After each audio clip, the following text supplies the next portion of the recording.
There is no denying that psychological and emotional problems, even severe mental distress, can affect most anyone. But does this mean we are all insane?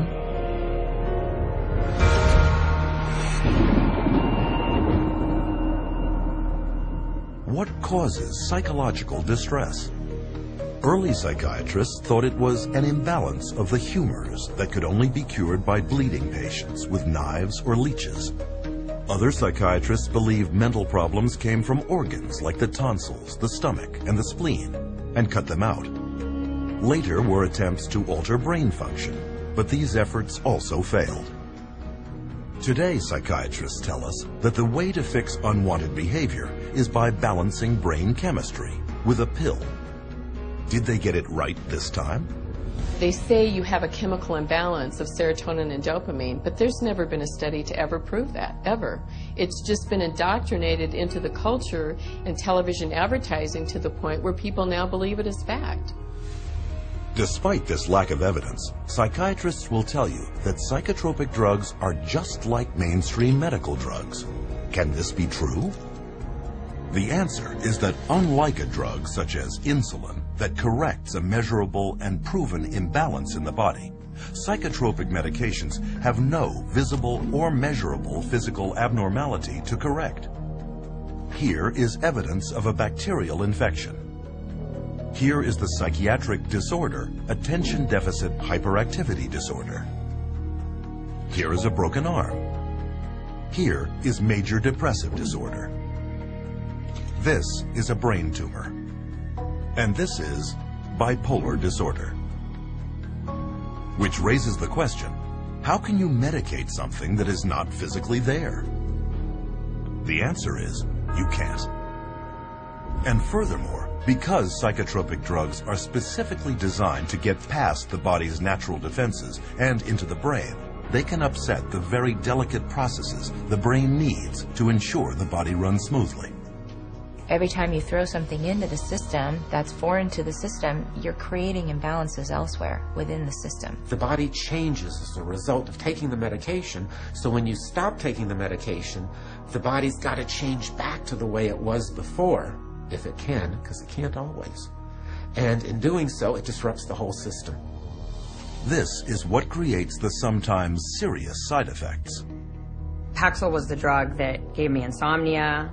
I would cry very easily on it, and I completely lost my appetite within the first 2 days of taking it. It didn't help me study, it didn't help me do anything. I didn't even want to do work because I was so sick. Psych meds didn't help me at all. They made matters, I'd say probably like 10 times worse for me, maybe even 20. Only now I was further impaired by the medications, and I started having car accidents. They put me on Zoloft, and it made me want to kill myself. And I realized that those drugs were just destroying me. Even when I was on them, I realized that they were destroying me. In spite of the crippling effects of their drugs, psychiatrists and drug companies have used them to create a huge and lucrative market worth billions. And they've done this by naming more and more of life's problems as medical disorders, requiring psychiatric treatment.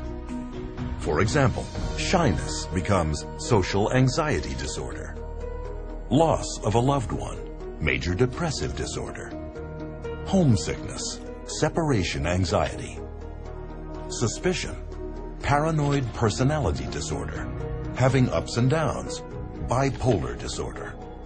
Distractibility, ADHD. This is why it is almost impossible for anyone to see a psychiatrist today and not be diagnosed with a mental illness. And a diagnosis of mental illness means psychotropic drugs.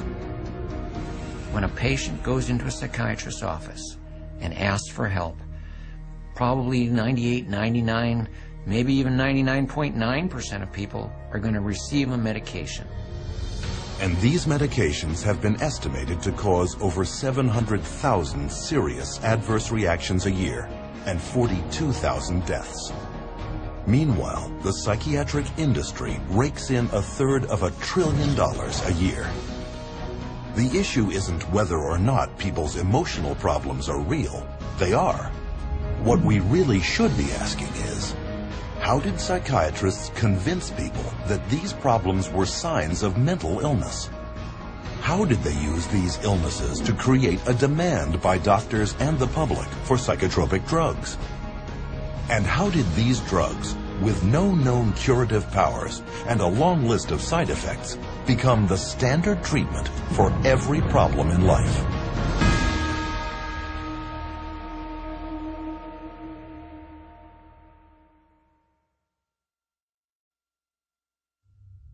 Psychiatrists assert that they have made much progress in the field of mental health over the past century and a half. To prove this, they claim a history of great advancements in the area of psychotropic drugs. But is this parade of brain chemicals the scientific breakthroughs they are leading us to believe?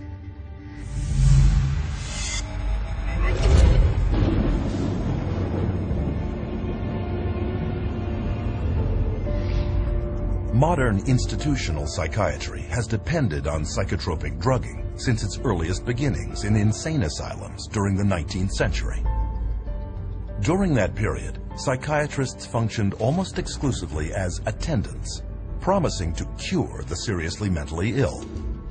But as they could not, they were not regarded by mainstream medicine as real doctors. Other physicians considered psychiatrists as almost a doctor. Okay, because they weren't doing medical stuff. So to increase their status, they needed to become much more scientific. They need to prove that this is a legitimate scientific field. This is a legitimate medical profession. So they start medicalizing everything. To control behavioral outbursts amongst inmates, psychiatrists employed early psychotropic drugs, such as morphine and opium. But contrary to their claims, these drugs cured nothing and proved to be highly addictive. This led to a whole new generation of dependence, a solution far worse than the original problem. But the attempts to control objectionable behavior continued, and by the turn of the 20th century, phony cures for mental illness, such as heroin, could be found being peddled throughout the United States and Europe.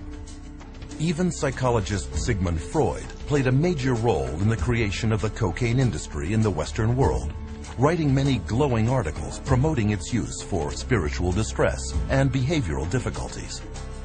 Freud, as a psychoanalyst, he for a while was promoting cocaine as being a panacea for all kinds of problems. Freud later wrote, "The psychic effect of cocaine muriaticum consists of exhilaration and lasting euphoria, produced no compulsive desire to use the stimulant further." What Freud did not reveal was a significant conflict of interest involving two rival pharmaceutical giants, Merck and Parke-Davis, both paying him to endorse their respective cocaine extracts. Sigmund Freud's early psychotropic drug marketing campaign helped create a major cocaine epidemic throughout Europe at the turn of the century. Clearly, another happy pill would have to be found. It wouldn't take long. Psychiatrists in the first half of the 20th century next turned to amphetamines. As before, the hype subsided into unavoidable proof that the drugs not only were ineffective, but highly toxic and addictive. Each fad followed the same pattern. First, the drug would be hailed as a medical breakthrough for mental problems. Then, increasing reports of serious side effects would trickle in. Finally, after years of denial, when psychiatrists and pharmaceutical companies could no longer deny the dangers of the drug, they would abandon it in favor of their next wonder drug. Though none of their drug therapies had ever proven to cure anything, psychiatrists continued their search for a magic bullet that they supposed would cure all. And in 1954, their dream, they believed, was realized with the introduction of psychiatry's first so-called miracle drug, chlorpromazine, better known as Thorazine. Originally designed and tested as a synthetic dye, then as an anti-parasitic in pigs, Thorazine was accidentally discovered to shut down human motor controls. One of the first papers promoting its psychiatric use stated, "The aim is to produce a state of motor retardation, emotional indifference, and somnolence." Thorazine was considered the chemical lobotomy. Instead of cutting off the frontal lobes of the brain, with an ice pick, you didn't have to do that kind of surgery. You could do it with a drug. Thorazine proved so lucrative in immobilizing patients exhibiting unwanted behavior that its maker, SmithKline & French, organized a major promotional campaign around the drug, including paying influential psychiatrists as speakers, organizing media campaigns, and even producing national television shows, a prelude to the mass drug marketing we see all around us today. Thorazine at that time was thought of as a miracle because it was able to reduce the symptoms of psychosis and schizophrenia at that time that they knew about it, and it emptied all of the psychiatric housing units. The campaign was wildly successful. SmithKline & French's income soared by over 500% in the following 2 decades, with Thorazine supplying over a third of the drug company's revenues in 1970. Eventually, an estimated 250 million people worldwide had been on Thorazine and drugs in its class, 23% more than the entire population of the United States. The floodgates had been opened. SKF and the psychiatrists on its payroll had proved that through marketing, there could be big money in psychiatric drugs. But it wasn't long before Thorazine was revealed to have problems of its own. Thorazine chronically led to really serious problems such as tardive dyskinesia, which is a movement disorder that's very, very bothersome, and supposedly it's irreversible. The tongue darting, you know, the muscle jerking, you know, the eyes rolling back in the head. Most people were sometimes permanently damaged by it. So they were going to have to live their life with this neurological problem that was actually created by the pharmaceutical industry with their medication. Because Thorazine so hindered mental functioning, its use had to be limited to institutions. But with big money at stake, the race was on to discover a psychiatric drug that could be taken out of the institutions and into the hands of a much wider, vaster, and more lucrative market, the general public. Since they were emptying the institutions of all these psychotic patients with the advent of Thorazine, now they had to find different ways to treat people. So what better way than to go into the community and have an office and bring in your everyday person, or your executive under high stress, or mama who's taking care of all the kids, and they needed some way to create a therapy for them. In 1955, that drug was approved.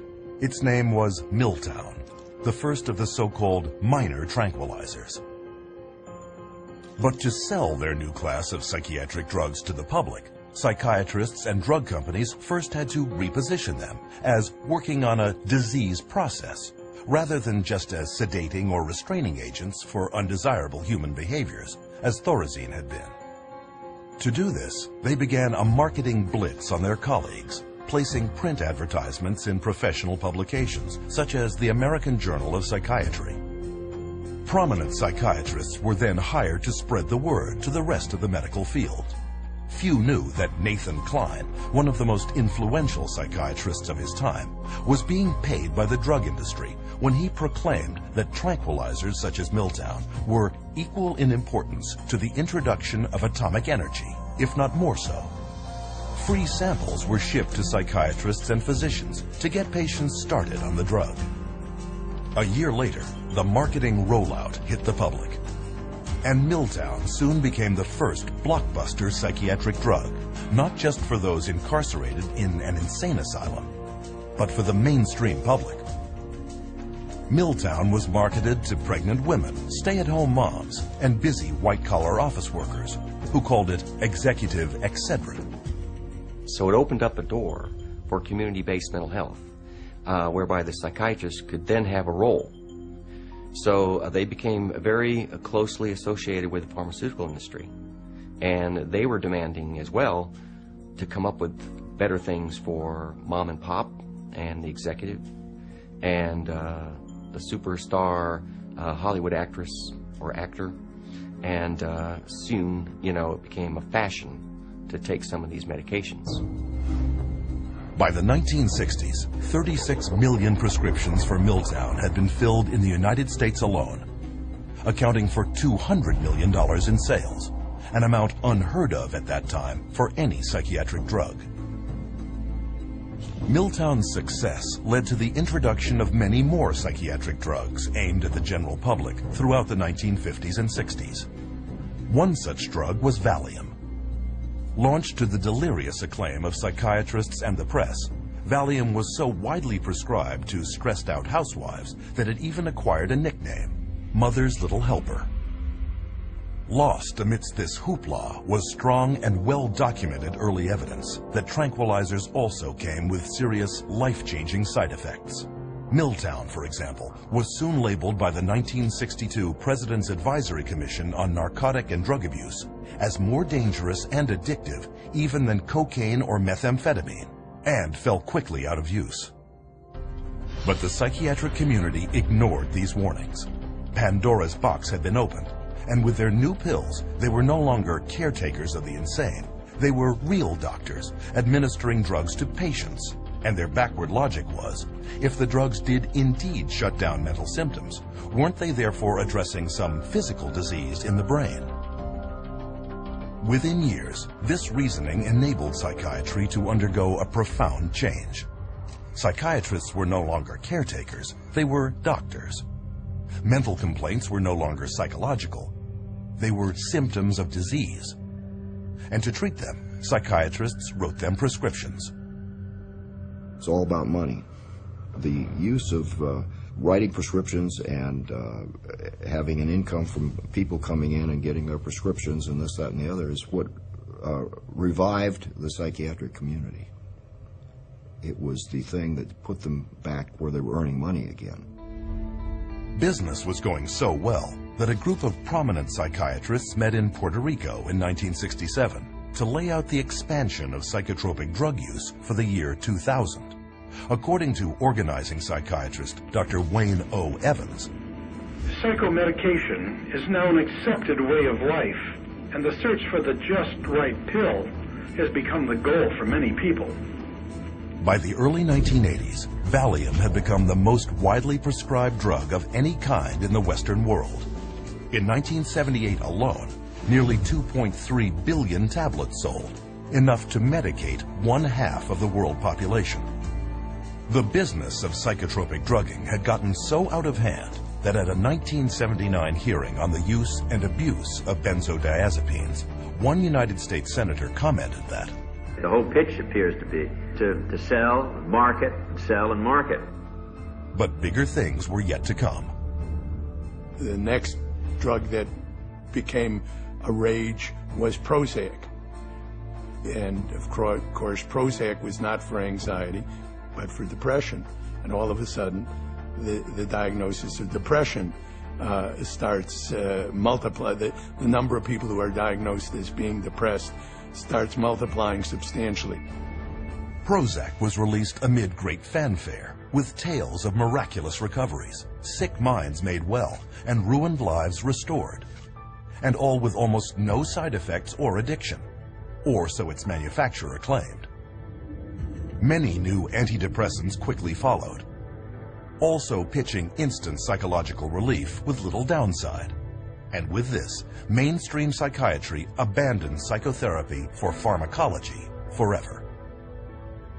In a bold and effective marketing coup, the world was told that these new antidepressant drugs were not just for the depressed, but lifestyle drugs for a choose-your-mood society.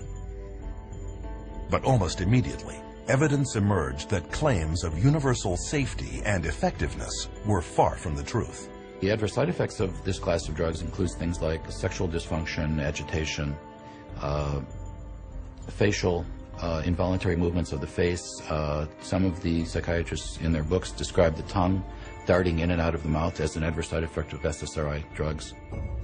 Within 10 years, staggering details of side effects such as violence and suicide could no longer be ignored, with an estimated 3.9 million adverse events on Prozac alone. Black box warnings alerting the public to significant risks of violence and suicide were issued. once again against loud protests from drug companies and organized psychiatry.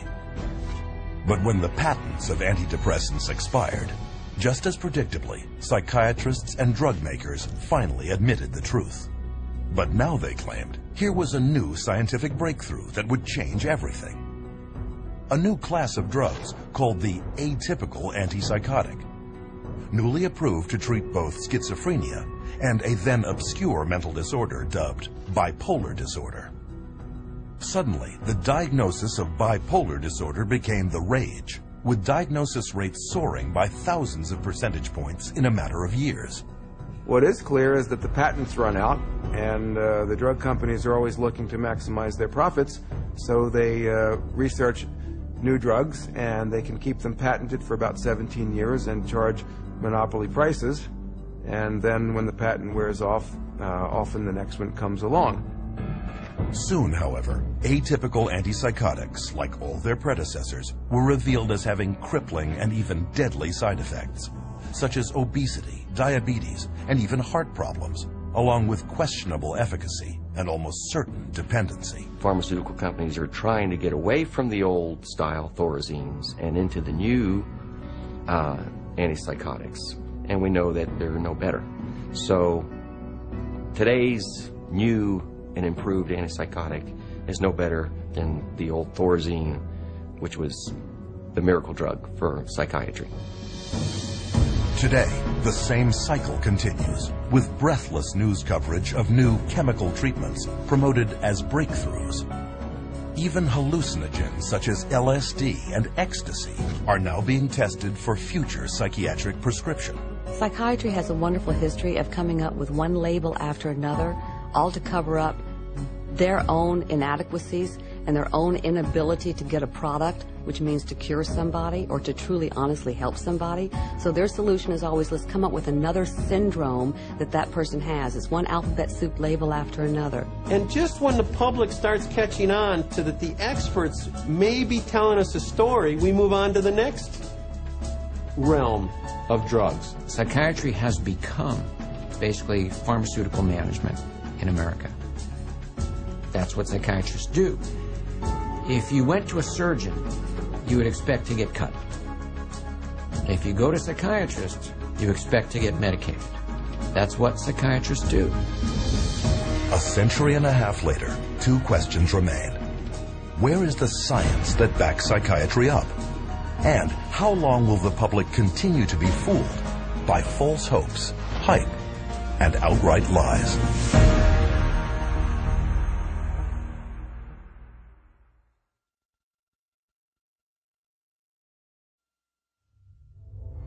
Psychiatrists have long desired to be viewed on a par with medical professionals. But whereas regular physicians have diagnostic tests to prove or disprove illness, psychiatrists do not. There is no objective testing in psychiatry. There is no blood test, there is no urine test, there is no biopsy. There's nothing that objectively proves that there's anything physiologically or biochemically wrong that's creating your symptoms. With cancer, you can do a screening and it's there or not. You can look at the cells and you can tell if it's there.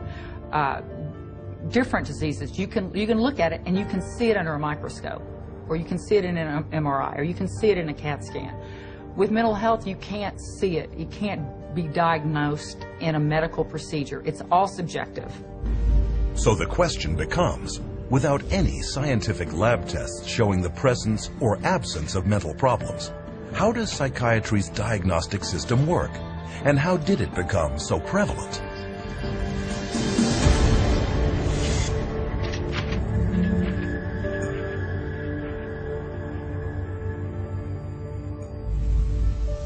Psychiatry's search for scientific grounding has been going on for well over a century. In the late 19th century, German psychiatrist Emil Kraepelin was the first to attempt to classify mental problems as medical disease states. Though he devoted his life attempting to prove that these problems came exclusively from biological and hereditary sources, he never could, finally concluding it was nearly impossible to scientifically distinguish the normal from the insane. In spite of Kreplin's findings, psychiatrists persisted, with many efforts at classification throughout the years, resulting in the first edition of the Diagnostic and Statistical Manual of Mental Disorders, published by the American Psychiatric Association in 1952. A small spiral-bound 130-page handbook, DSM-1 described 112 so-called mental disorders, based not on standard scientific procedure, but contributions from a write-in ballot mailed to 10% of the APA's member psychiatrists. With the release of its second edition in 1968, the DSM had now grown to 145 disorders. Still not based on any science, though packed with theories on the origins of its illnesses. But with the sudden surge in popularity of psychiatric drugs such as Miltown and Valium among the general public, the psychiatric community realized that a biological explanation to justify prescribing them had to be found. And they found it in a paper written by psychiatrist Dr. Joseph Schildkraut.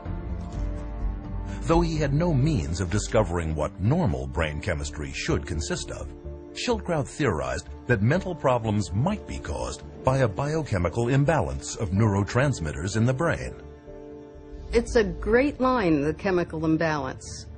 There's no evidence for it. There is no way you can measure or document that such a thing occurs in the first place. There are no lab tests to see what your neurotransmitter levels are or how much you need and how off your balance is. Chemical imbalance sounds good, sounds scientific, but whereas, as we know, there isn't any way to measure what the balance is. There is no identifiable chemical imbalance in the human brain other than the chemical imbalance that comes from putting a medication in that brain. And so we've been sold that there's a chemical imbalance, but there's no science to back that up. Though Schildkraut was never able to prove his chemical imbalance theory, it was too late. The psychiatric community had already adopted the theory as a plausible-sounding medical explanation for the mental disorders listed in the DSM. But without a test confirming a chemical imbalance, psychiatrists were still bedeviled by a severe inconsistency of diagnosis. Not only that, but psychiatrists were often unable to tell the sane from the insane. This point was driven home in 1972 in the famous Rosenhan experiment, where a total of 8 perfectly healthy volunteers each presented themselves at a mental institution, claiming to hear voices in their head that only said the words empty, hollow, or thud.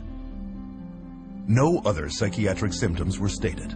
The result, each of the volunteers, including Dr. David Rosenhan himself, was immediately committed into the institution. The moment we were admitted to the hospital, we abandoned our symptom, and we behaved the way we usually behave. The question was, would anyone detect that we were sane? The answer was, no. No one ever did. All but one was diagnosed as schizophrenic. They were only discharged after admitting they were indeed mentally ill and in remission. After learning of the experiment, the psychiatric community was furious. One hospital challenged Rosenhan to send in more volunteers, promising to catch every one of the fake patients. 3 months later, they proudly announced that of 193 patients presenting themselves, they had turned away over 41 who were pretending mental illness and considered another 42 suspect. The problem was, Dr. Rosenhan hadn't sent in a single person. 70 years later, Emil Kreplin's conclusion that psychiatry could not distinguish sanity from insanity had once again been proven correct. In his study, Rosenhan concluded, any diagnostic process that lends itself too readily to massive errors of this sort cannot be a very reliable one. It wasn't just the embarrassment of the Rosenhan experiment that caused psychiatry's leadership to take a new approach to diagnosis. With the rapid expansion in the psychotropic drug business, psychiatry underwent a seismic shift in the way it promoted mental illness. And the third edition of the DSM, spearheaded by psychiatrist Dr. Robert Spitzer, took a decidedly brain-based biological approach. Unlike its predecessors, the proposed DSM-3 assumed that mental problems derived from physical abnormalities of the brain. And instead of describing possible psychological causes for mental distress, DSM-3 would simply provide clinicians with checklists of symptoms. However, these descriptions were broad enough to apply to anyone at any time of life. With no science to back them up, these newly proposed disorders and the checklists that went with them were subject to intense negotiation, compromise, alteration, and heated debate. Psychiatrist David Schaffer, who attended the DSM-3 conference, observed, "People would shout out their opinions from all sides of the room, and whoever shouted loudest tended to be heard.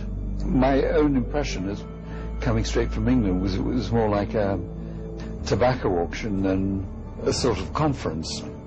Many committees are established to determine what should and shouldn't go into the DSM, the current revision. And a lot of the committee activity is based upon, could be personal bias, political pressure, the trend that may be in vogue then, and other things that are non-medical. Well, in the DSM, I mean, they vote in diseases. I mean, they get together, the panel of psychiatrists look and decide, is this a disease or is this not a disease? How many of you agree this should be a disease? They have a show of hands. They said 20 people in the room, 12 vote for it, 8 vote against it. Bingo. They have a disease. Tell me that that's science. One psychologist reported that during discussions of the proposed criteria for masochistic personality disorder, Spitzer's wife protested about one symptom of the disorder, to which Spitzer responded, "Okay, take it out." Scientific or not, once a disorder is voted into the DSM, it is very hard to vote it out. On rare occasions, however, this too has occurred. Homosexuality, a mental illness according to DSM 1 and 2. After gay rights activists picketed their 1973 convention, the American Psychiatric Association buckled to political pressure and decided by a mail-in ballot of its member psychiatrists to remove it from DSM's next edition.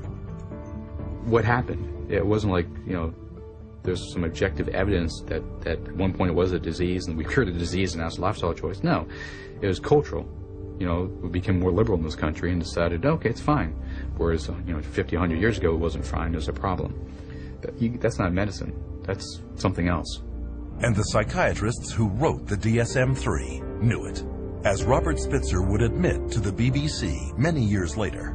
What happened is that we made estimates of prevalence of mental disorders totally descriptively, without considering that many of these conditions might be normal reactions, which are not really disorders. That's the problem. But instead of learning from their mistakes, the American Psychiatric Association published the DSM-4 in 1994. And it was even bigger, with 374 different diagnoses amongst its 886 pages. The new edition more than tripled the number of mental illnesses listed in the DSM-1.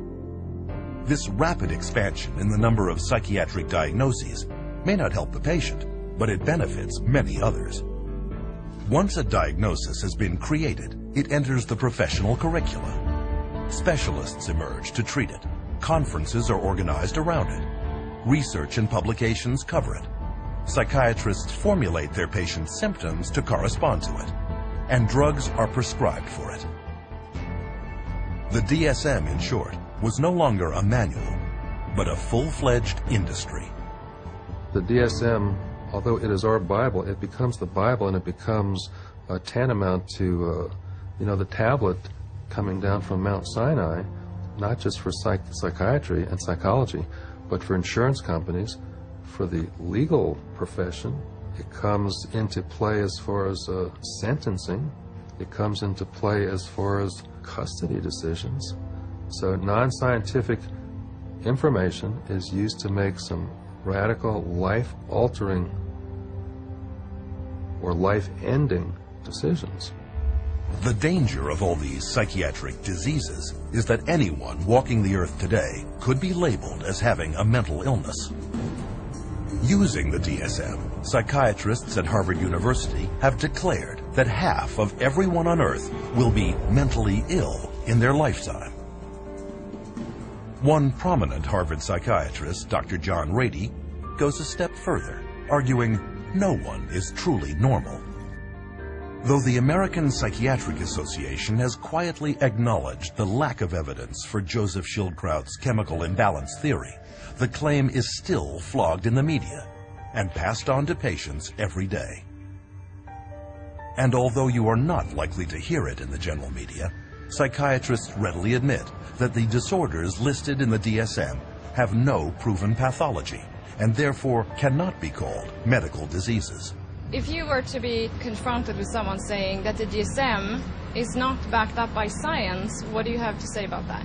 Oh, I would say that they're entirely right. No, the DSM is not science. I think there are non-scientific elements, political aspects of it that influence it. Yeah, absolutely. DSM-4 is still far away from science. The DSM system is far from perfect, but it's the best we have. DSM stands for diagnosis as a source of money. It brings in a lot of money. Nonetheless, the next edition, DSM-5, is in the planning stages and is due to be published in 2012. And this time, the negotiation for the next new psychiatric diseases is being held in secret. But we do know some of the new disorders under consideration. One is Internet addiction disorder, originally presented as a joke in a 1997 New Yorker article. Regardless, it is now claimed that 25 million people may qualify as compulsive surfers. Other disorders contemplated for DSM-5 include compulsive shopping disorder, binge eating, apathy disorder, parental alienation syndrome, relational disorder, intermittent explosive disorder, road rage. All potential disease categories with psychotropic drugs waiting to be assigned to them. According to the APA, 19 of the 27 psychiatrists on the top panel deciding on what illnesses to include in the next edition of the DSM have financial ties to drug companies. The situation got so bad that the architect of DSM-3, Robert Spitzer, and DSM-4 editor Alan Francis went public, warning the APA might well be accused of a conflict of interest in fashioning DSM-5 to create new patients for psychiatrists and new customers for pharmaceutical companies. But the psychiatric community has decided not to address this issue, and for good reason. Today, psychiatric drugging rakes in over $80 billion a year for pharmaceutical companies. And with every new edition of the DSM, the diagnoses have not only expanded in number, but cast a wider net to encompass such population segments as senior citizens, the military, pregnant women, and even children. In my training, when I first started this, they told us that they would not give a bipolar diagnosis for a child under 18. These days, I see children diagnosed with bipolar disorder at 5 and 6 years old. A 2-year-old can be throwing a temper tantrum and then stop and be fine. Anybody that's a parent has seen that happen. That doesn't mean they're mentally ill. It means they're 2-year-olds. How can you even diagnose a 2-year-old as a bipolar disorder? I mean, how can you diagnose anybody as a bipolar disorder if you want to look at it that way? Because there is no such thing as bipolar disorder, not from a medical standpoint. It's not like you can find a cell in a person that shows that they have bipolar disorder. It's not like they have a fever or run a temperature, like if they had a physical illness. This is a behavioral definition only. In other words, a human being sat there and made a subjective decision that this person has this so-called condition. Today, nearly 1 million children are diagnosed as bipolar, making it more common than autism and diabetes combined. In 2007, 500,000 children and teenagers took at least one prescription for an antipsychotic, including 20,000 under the age of 6. Antipsychotic drugs, powerful chemicals designed originally for only the most seriously mentally troubled, are now a $22.8 billion industry. If you spent days reading the newest DSM, you would be able to diagnose every human being that you ever saw. And with the diagnosis comes a treatment. The DSM most definitely helps in the prescribing of drugs. It legitimizes the process of pulling out the prescription pad, because here is this disease entity. The disease entity is addressed with this medication. And the DSM is in the service of making things reductionist into very simple, simplistic ways of looking at things. That makes it easier for the pharmaceutical company to create a medication for. The only thing that we've left out of that equation is the person. And the average person is completely unaware that psychiatric diagnoses are not medical, but merely voted-on behaviors. Which leads us to our next question. How do psychiatrists take these invented disorders and get people to believe they have them?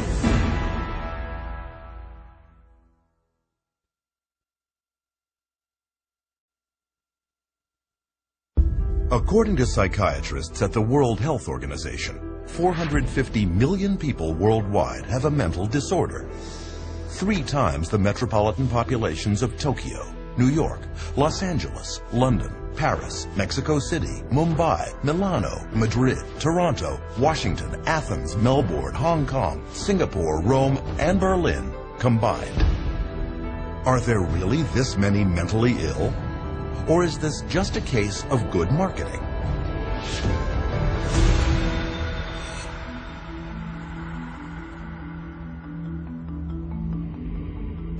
In early 1999, the United States was confronted with news of a frightening new disease epidemic. You blush, sweat, shake, even find it hard to breathe, posters read. With the tagline, "Imagine being allergic to people." The disease was social anxiety disorder, SAD, or SAD, and it was claimed to affect about 13.3% of the American population. And to find out more, readers were instructed to contact a group called the Social Anxiety Disorder Coalition. What the public was not told was that both the coalition and the campaign were created by a public relations agency and bankrolled by a drug company. Later that year, while the campaign was making millions of people aware of this previously unknown disease, the antidepressant Paxil became the first drug approved by the FDA for the treatment of social anxiety disorder. Psychiatrists such as Jack Gorman of Columbia University and Murray Stein of the University of California at San Diego signed up as psychiatric frontmen for Paxil's ad campaign. And within 3 years, Paxil shot from 3rd place in its drug class to 1st. Paxil's product director would later boast, "Every marketer's dream is to find an unidentified or unknown market and develop it." That's what we were able to do with social anxiety disorder. Paxil's competition took notice. That same year, Pfizer got FDA approval to sell its antidepressant, Zoloft, for treatment of post-traumatic stress disorder. They too hired a public relations firm to create their own psychiatric front group and paid psychiatrists to spread the word about the disorder. This campaign would claim that 1 person in 13 would develop PTSD over the course of a lifetime, and this included anyone witnessing a violent act, natural disaster, or distressing event. And as with Paxil, sales of Zoloft skyrocketed. For the psychiatric drugs, the goal is to have as many people on them as possible. So the way to do that is to convince normal people that they have some defect or mental disease or condition that requires treatment.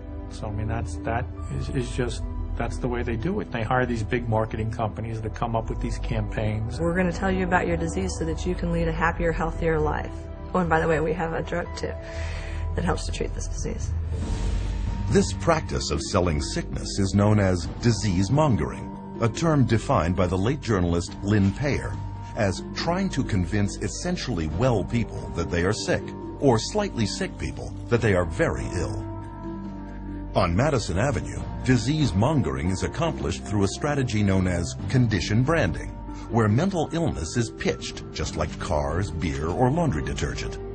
And according to top New York branding guru Vince Parry, no therapeutic category is more accepting of condition branding than the field of anxiety and depression.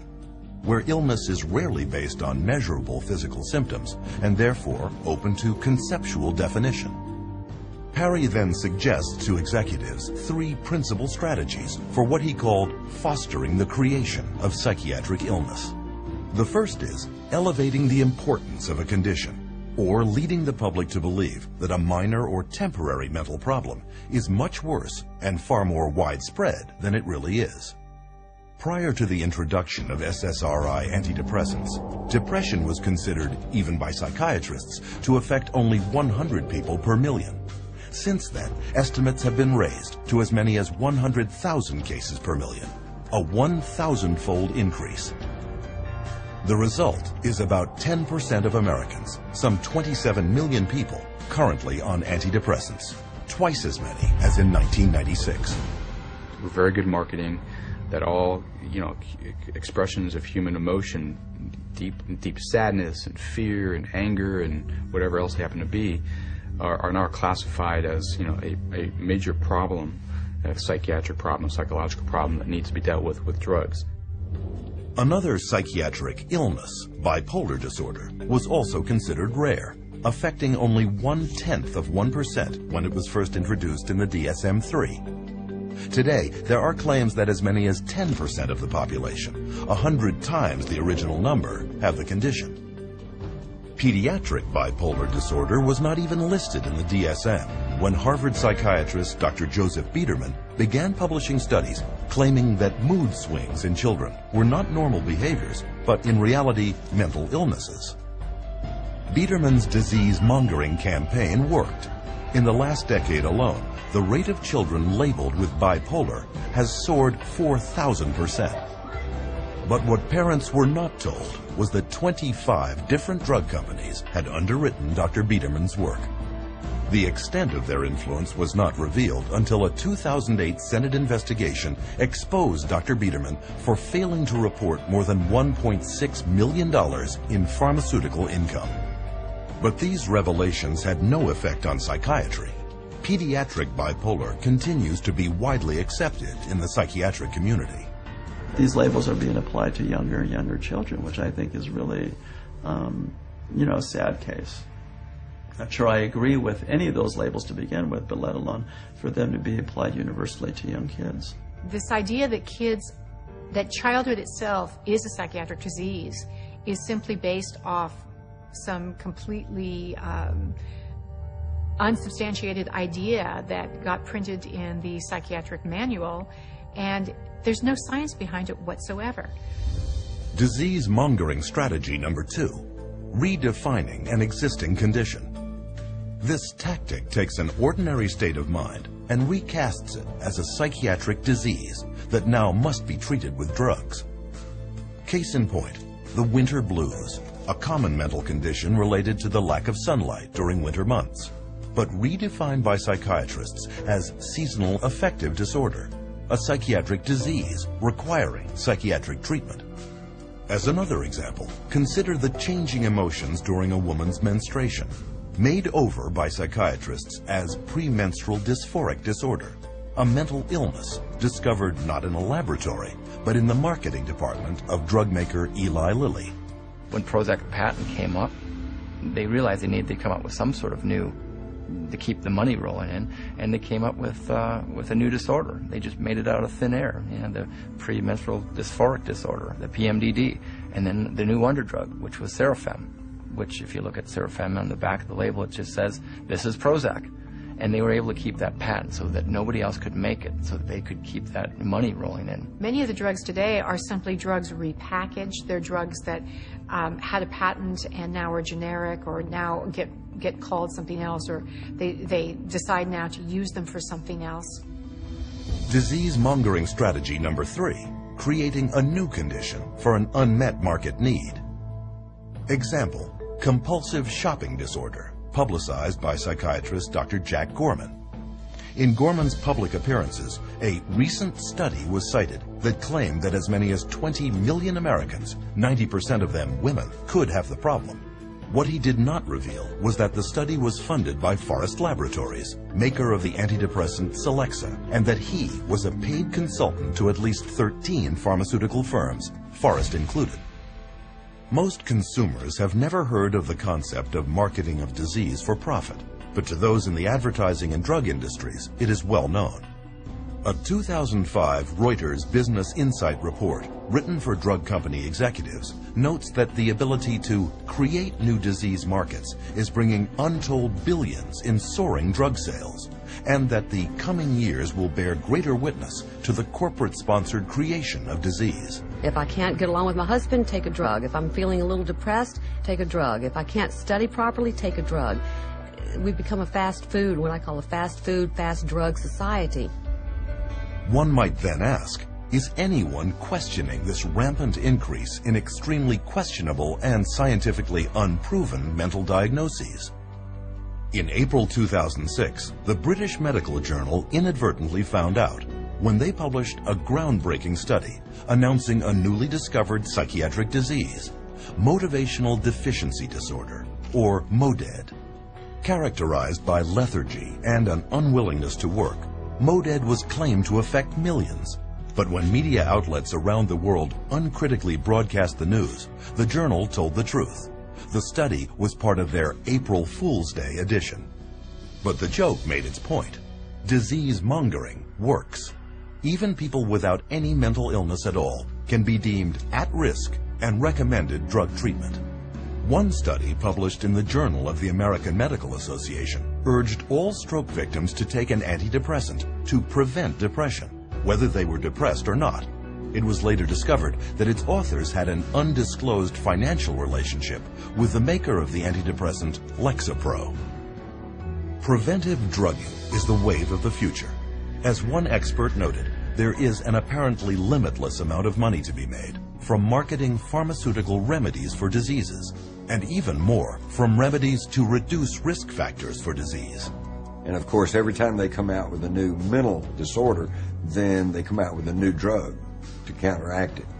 At least to me, it seems like nothing more than a marketing ploy. There are certain executives in the pharmaceutical manufacturers that have stated that one day in America, every person will be on drugs, healthy or not. With these clever disease-mongering campaigns, 100 million people worldwide are currently on psychotropic drugs.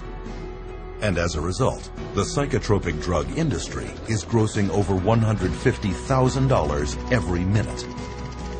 Observed one consumer advocate, you can sell hundreds of millions of dollars worth of a drug, even a bad drug, if you have the right marketing campaign. Which leads us to our next question. Now that disease-mongering campaigns are creating the illusion of widespread mental illness, how safe are the drugs psychiatrists are prescribing to treat it?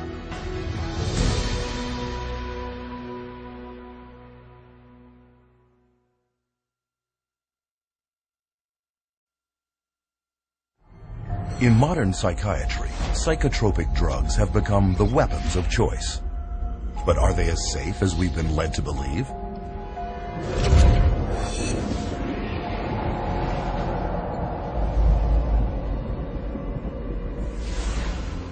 International regulatory bodies, such as the United States Food and Drug Administration, require that all drugs be proven safe and effective before they can be released.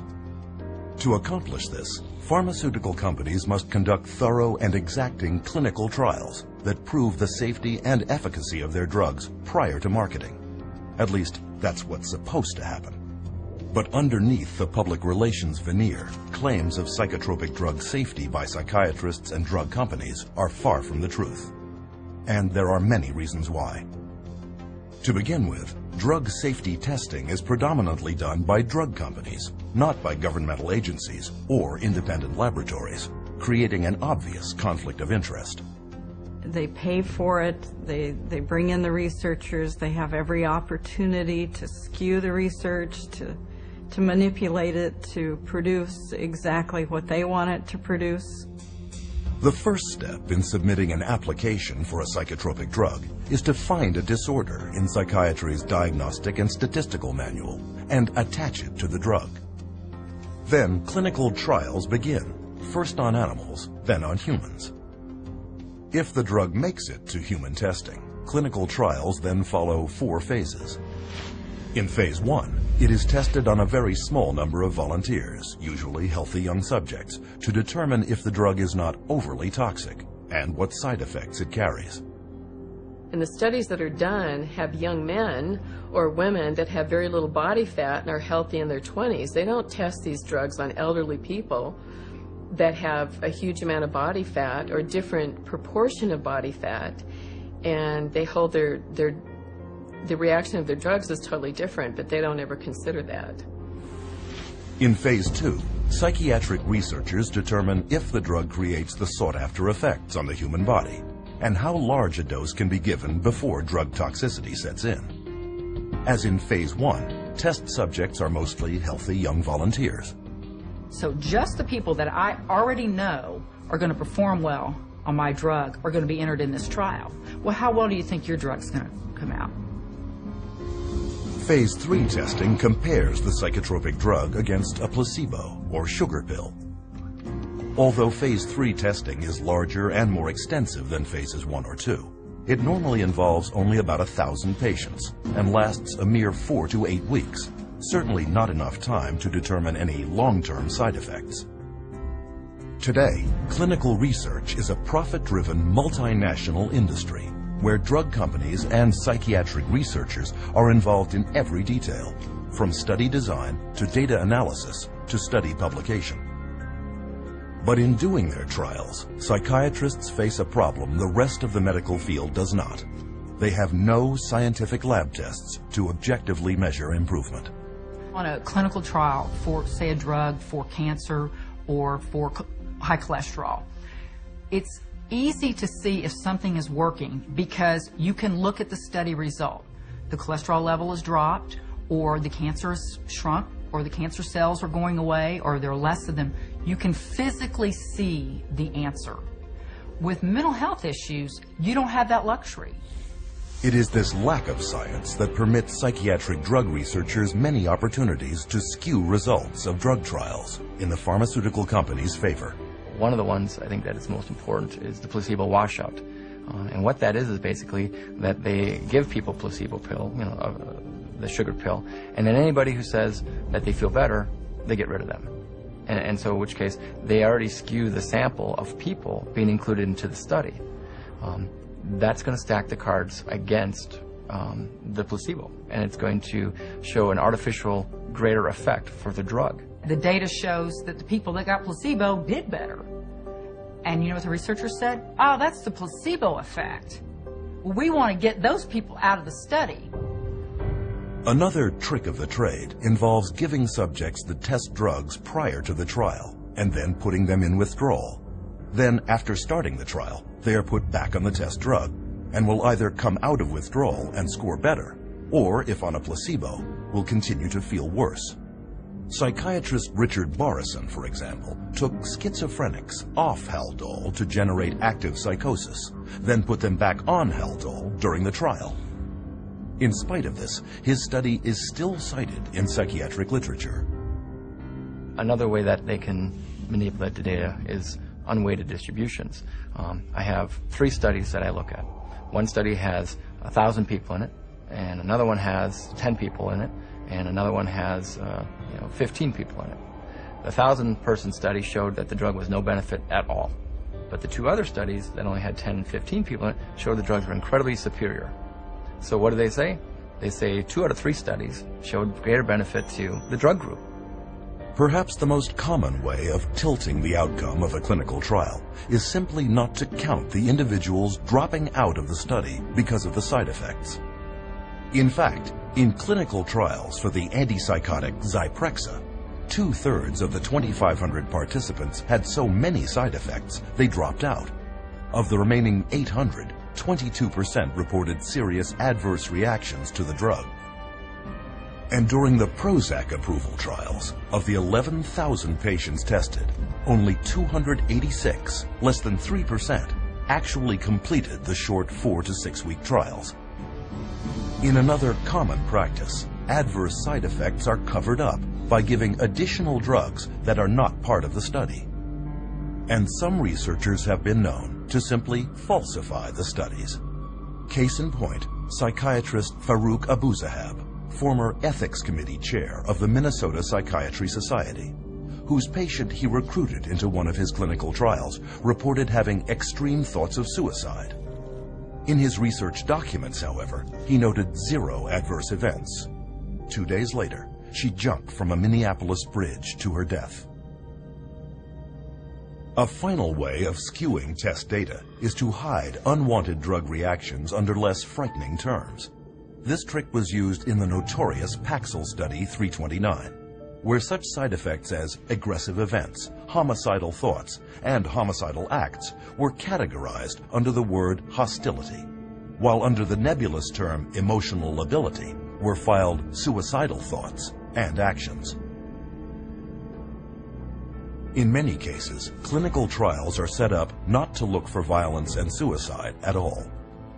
It is a problem that if these clinical trials don't specifically really ask a lot of questions about the nature of suicidal ideation and how the person feels, and hopelessness and akathisia, if they don't ask those questions very specifically, they're not going to really get that data, and it's not going to come up. Designing biased trials to avoid negative findings, interpreting the raw data to favor your drug, and spinning the entire study to accentuate the positive are just some of the many, many ways to bias a trial. It is this perfect storm of intellectual dishonesty that has led one drug expert to conclude that it can be proven that most claimed research findings are false. But it is the drug companies that own the studies, and when they believe they have compiled enough evidence to convince regulators that their drug is safe and effective, they submit their Phase 3 clinical trials for approval. The FDA only requires that 2 clinical trials be submitted, so drug companies can conduct as many studies as it takes to find the 2 that have the best chance at FDA approval. You only need 2 positive trials against placebo, and it doesn't matter if you did 1,000, as long as you get 2. And it's amazing, sometimes they actually don't. They might pool data from another couple of clinical trials in order to get that approved. They don't need to report all their data. They don't need to report all the trials that they do. They only need to report the ones that they want. They can handpick whichever one they want and then submit just those couple to the FDA. As FDA Director of the Division of Neuropharmacological Drug Products, psychiatrist Paul Lieber complained, the sponsor could just do studies until the cows come home, until he gets 2 of them that are statistically significant by chance alone, walks them out, and says he had met the criteria. The New England Journal published a study about a year ago showing that many clinical trials that had been conducted and registered with the Food and Drug Administration were never published because they came out showing no significant advantage over placebo. So antidepressants are not as effective as they are being made out to be, and the side effects are not as emphasized as much as they should be. This point was driven home in 2008 by psychologist Irving Kirsch and his colleagues, who obtained every clinical trial ever submitted, published and unpublished, from the U.S. Food and Drug Administration of 4 new-generation antidepressants. The results were both alarming and enlightening. In Kirsch's words, antidepressant medications have reported only modest benefits over placebo treatment. And when unpublished trial data are included, the benefit falls below accepted criteria for clinical significance. In addition to this, volumes of effects associated with these antidepressants have since been discovered, including homicide, suicide, and mass murder. People really don't realize that from the beginning there's been a question of how marginally efficacious these drugs really are apart from placebo. And yet we have horrific side effects. Combine the 2, and where's your risk to benefit ratio? It's down the toilet. But psychiatrists dismissed Kirsch's study because psychotropic drugs are big business, and clinical trials are a big part of that business. Take, for example, Martin Keller, former chair of the psychiatry department at Brown University, lead author of the so-called Paxil 329 study. This clinical trial, which tested hundreds of children on the antidepressant Paxil, found that the drug was generally well tolerated and effective, which in scientific terms is glowing praise. And the study's list of co-authors 22 of the most prominent key opinion leaders in psychiatry. I mean, that was a lot of people, but they were the who's who of psychiatry, and this was going to be a publication that I think, took them, into the end zone on getting their approval for kids. With the FDA's blessing, Paxil became a blockbuster in the child and adolescent market, with sales of $55 million in 2002. It wasn't until the New York State Attorney General's office sued in 2004 that the truth finally came out. The raw data showed that not only was Paxil no more effective than placebo, but the young patients on Paxil were 6 times more likely to have suicidal thoughts. In fact, this data also revealed that 11 of the 93 children on the study developed serious side effects, of whom 7 had to be hospitalized. But according to Keller's own administrator, many of those children were either dropped from the study or coded as non-compliant to avoid having to be counted.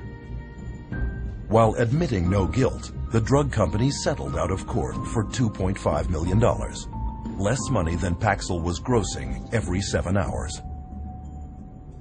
Hundreds of civil suits followed, but when Dr. Keller, as lead author of the Paxil 329 study, was deposed by attorneys, he would not admit to much.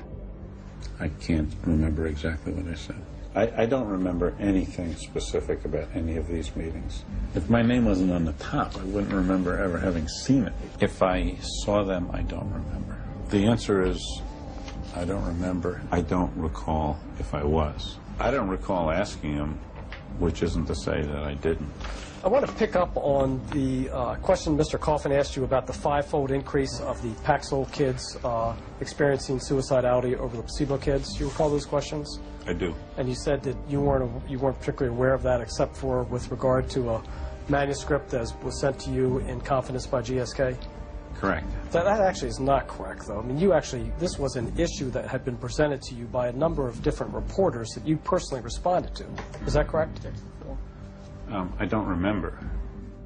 How could Dr. Keller have known so little about the drug study of which he was lead author, and which he himself used to promote Paxil for children in prominent medical journals and conferences?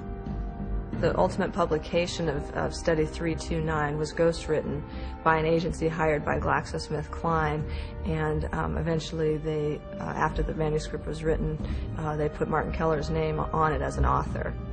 There again, and maybe you can tell me where I can find it in the paper. No, I'm asking you if you were aware. I don't remember the specifics.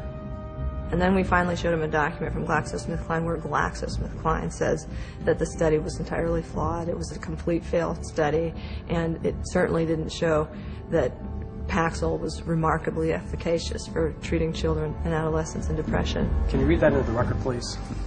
Essentially, the study did not really show Paxil was effective in treating adolescent depression, which is not something we want to publicize.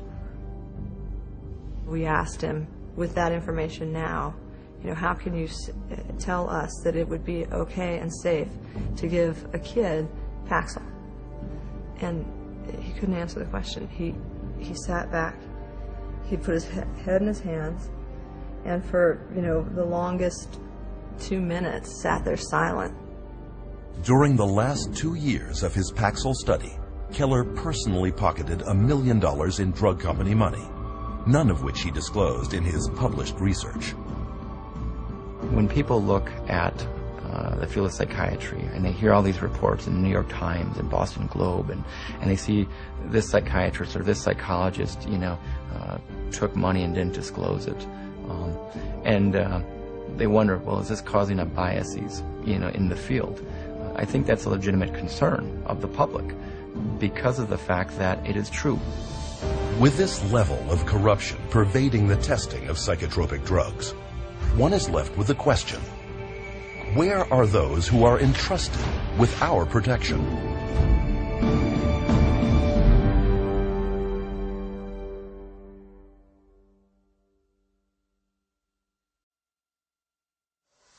Government regulators are supposed to watch out for patients' welfare. So why are so many dangerous psychotropic drugs being allowed on the market?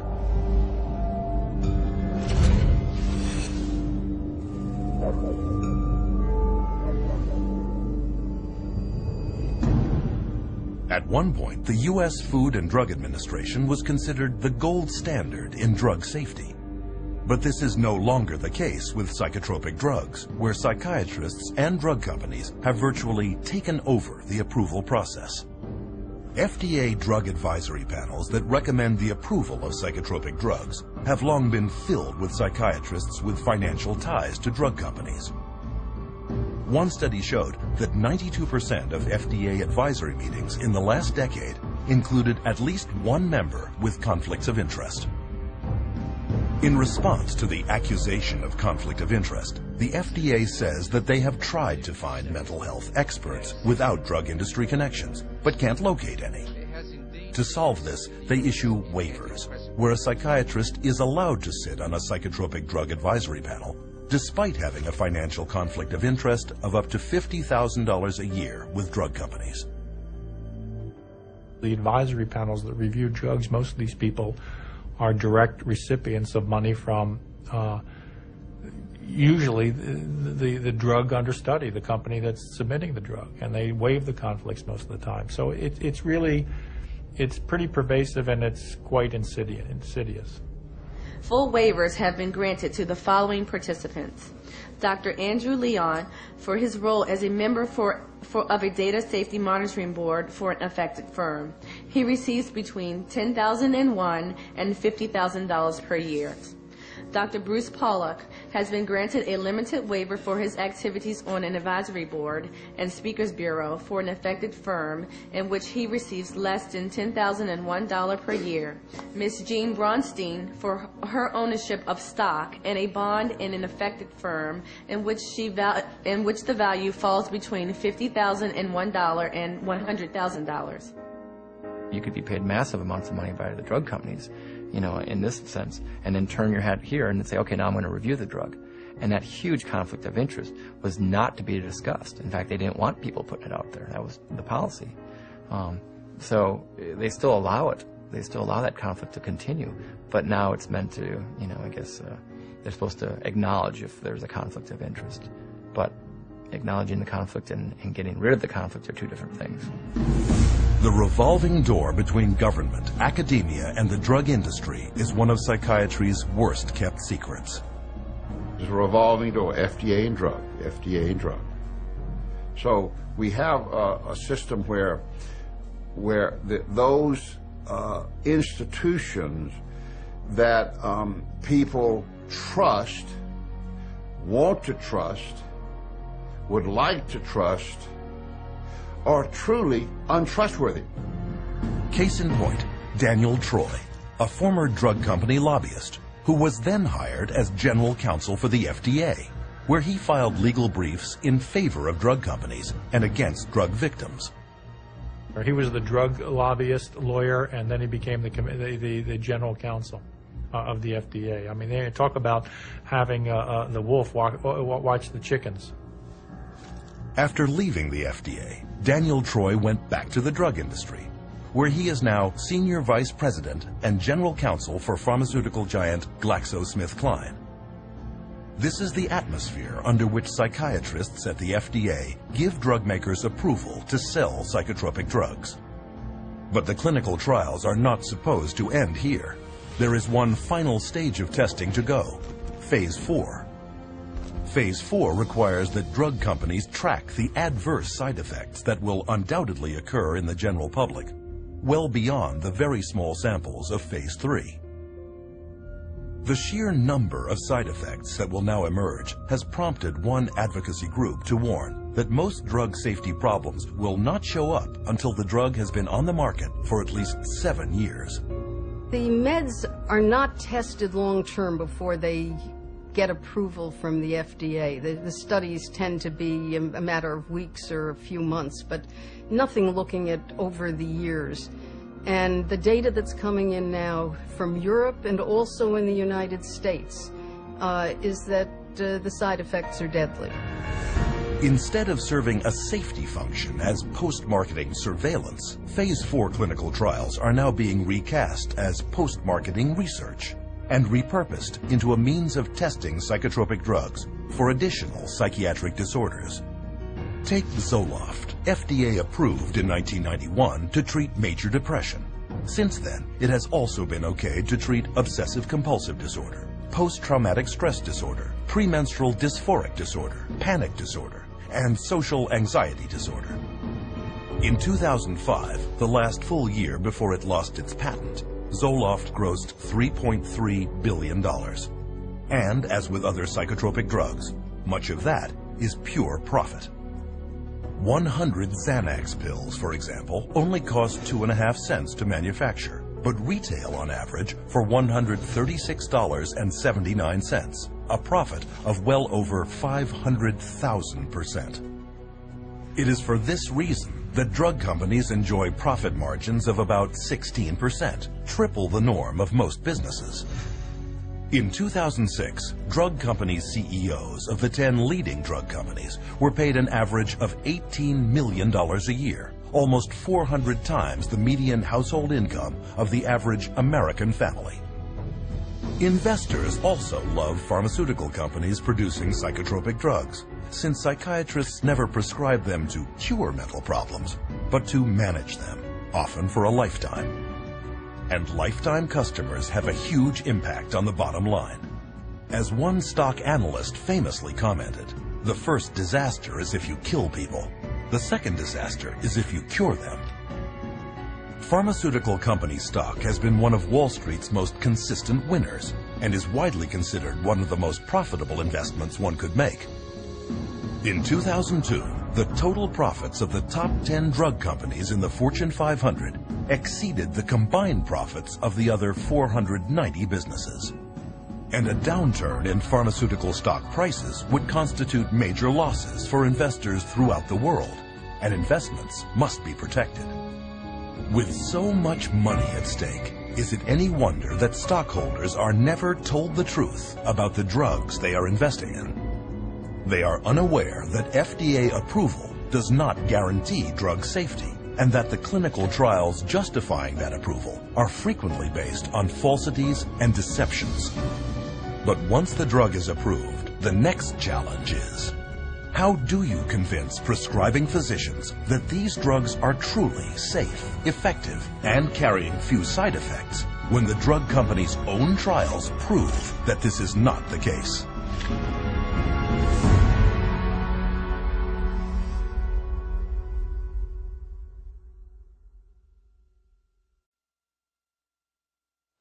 As powerful psychoactive substances, psychotropic drugs are available only through the prescription of a medical doctor. So how did psychiatrists and drug companies succeed in convincing millions of doctors to prescribe them to hundreds of millions of people?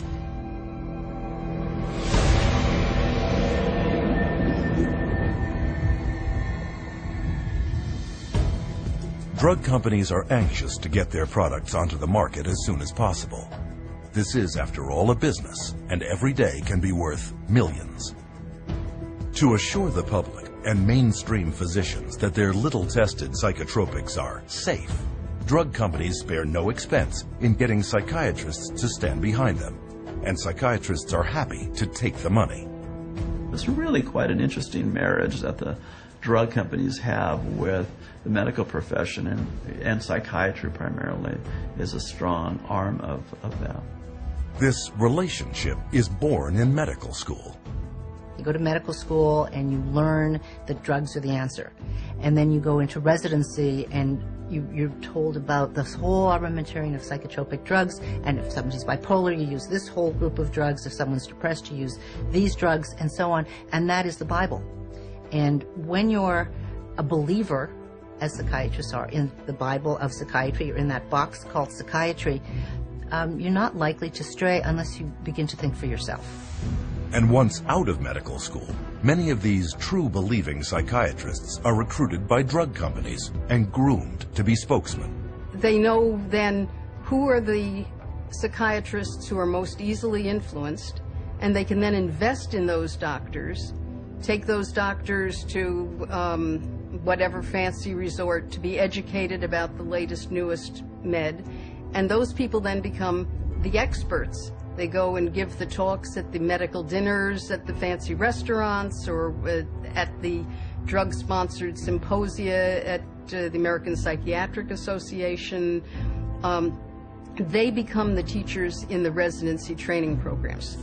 Once these so-called key opinion leaders have canvassed the psychiatrists in their area, they then bridge over to mainstream physicians to convince them to prescribe psychotropic drugs. So you have the psychiatrists coming in now and teaching at an OBGYN convention where they'll give papers there, or they'll, designed to address GPs and teach the GPs how to look for and diagnose these diseases and these illnesses. And again, the psychiatrist they're the ones who are going to know. Like in the medical profession, most of the doctors will say, well, these guys are the specialists in the field. I'm going to listen to how they want me to do this so that I can do it in my own practice, and they'll follow that lead and that influence, all funded by the drug companies.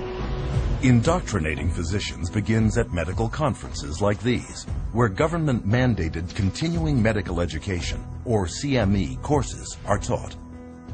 I'm required once a year to have so many units of postgraduate training, and so I have to go to get my hours by approved training centers that the state recognizes, and those approved training centers are run by the drug companies.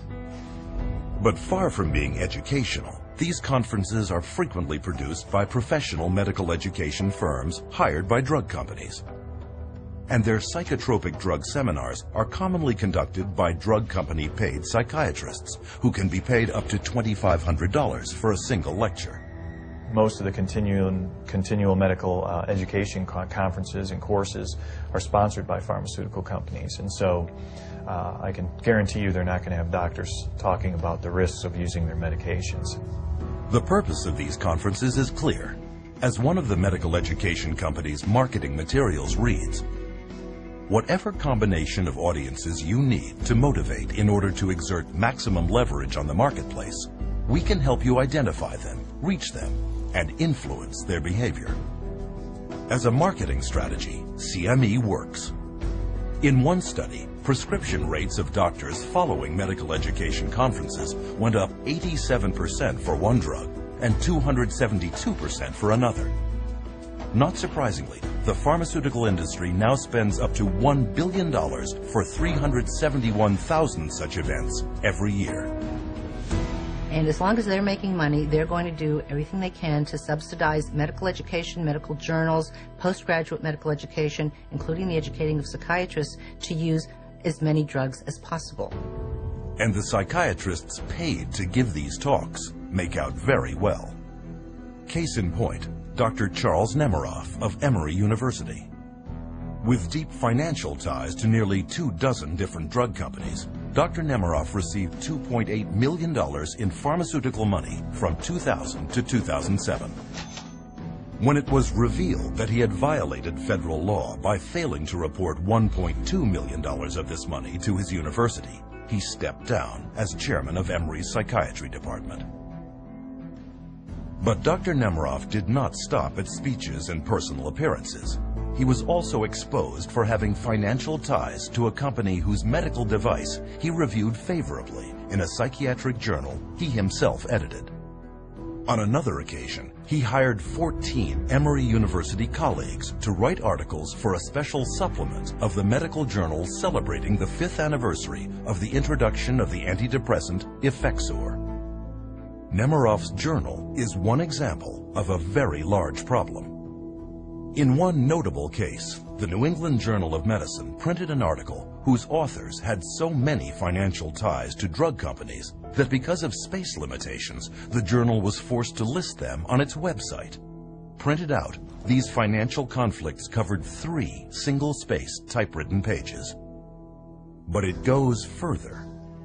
In many instances, respectable journals have been fooled into publishing studies written by drug company ghostwriters, but falsely credited to prominent psychiatrists who are paid up to $20,000 to put their names on it. The pharmaceutical industry has set up companies that are educational companies, and they create papers subpoenaed evidence has found these papers where on the top it'll say author ? i.e. they haven't yet decided who to invite to be the author of this scientific paper. Ghostwriting is very common. As many as 50% of published psychiatric research papers are written by ghostwriters. Sometimes the psychiatrist paid to put his name on the article hardly even looked at it. Take, for example, psychiatrist Dr. David Dunner, who endorsed Paxil as lead author in a 1995 study published in the Journal of European Neuropsychopharmacology, only to later admit he had never reviewed any of the study's actual data, but signed off on the summaries instead. Even the FDA's top official for the review of psychotropic drug clinical trials, psychiatrist Dr. Thomas Loughran, has repeatedly signed his name to articles ghostwritten by drug companies that promote the use of antidepressants and antipsychotics. Psychotropics now labeled by the FDA itself as having high risks of suicidal behavior and premature death. Besides their considerable influence over FDA policymakers, drug companies exert extensive control over psychiatric journals by means of substantial advertising budgets. Every other page is a pharmaceutical ad that they pay for, and so they are the livelihood of the journals. That's how they get published. Medical journals are completely supported by the ads from drug companies. Without the ads, the journals would dwindle away. Doctors look to scientific publications as the objective source. It comes from this university, this research being done by these, highly revered, very well-respected leaders in my industry. If I can't trust them, it's doctor to doctor. I'm not listening to those sales reps. That's different. This is doctor to doctor. I'm listening to the big guy. And, they've taken over that process. In scientific literature now, you just can't trust it. Today, between 2/3 and 3/4 of all clinical trials published in major journals are funded by drug companies.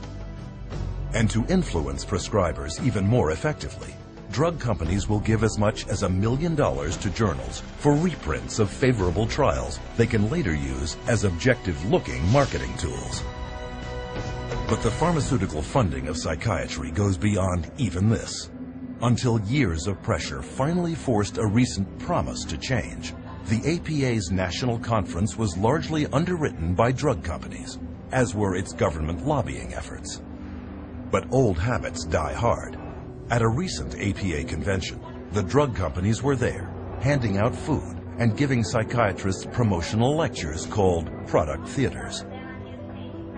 And they get the vast majority of their funding for their associations, for their meetings, for everything from the pharmaceutical industry. So promoting pharmaceuticals is basically the only options that they have. With psychiatrists already enthusiastically spreading the pharmaceutical gospel to the rest of the medical field, drug companies also attack prescribing physicians on another flank, using armies of drug company sales representatives. We always did a full frontal assault.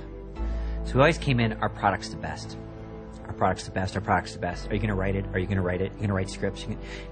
This was kind of our mentality. My job and my pay was based solely on my ability to push drugs through my territory. So if I wasn't moving enough prescriptions, if I wasn't moving enough pills through my territory, I was at risk of being fired, and on a lesser level, I wasn't making the bonus money. The bottom line for you was it was a business, you got paid, and you had to get as many prescriptions as you needed that doctor to write, and you did it however you could. One way to get people onto psychotropic drugs is through free samples. These are not provided by psychotropic drug makers out of a sense of charity. They are intended to get the patient onto a drug regimen he cannot get off of. Samples sitting on a shelf encourages the doctor to give that drug away and then to write an accompanying prescription for that, which will be later filled at the pharmacy. And that's what doctors wanted, to be able to not only have the samples, but give them to their friends, their family, lots to the patients, because they know if they gave the samples, you had a higher incidence of being able to prescribe. The doctors would prescribe your product. You're getting the physician comfortable with the drug, and you're getting the consumer comfortable with the drug.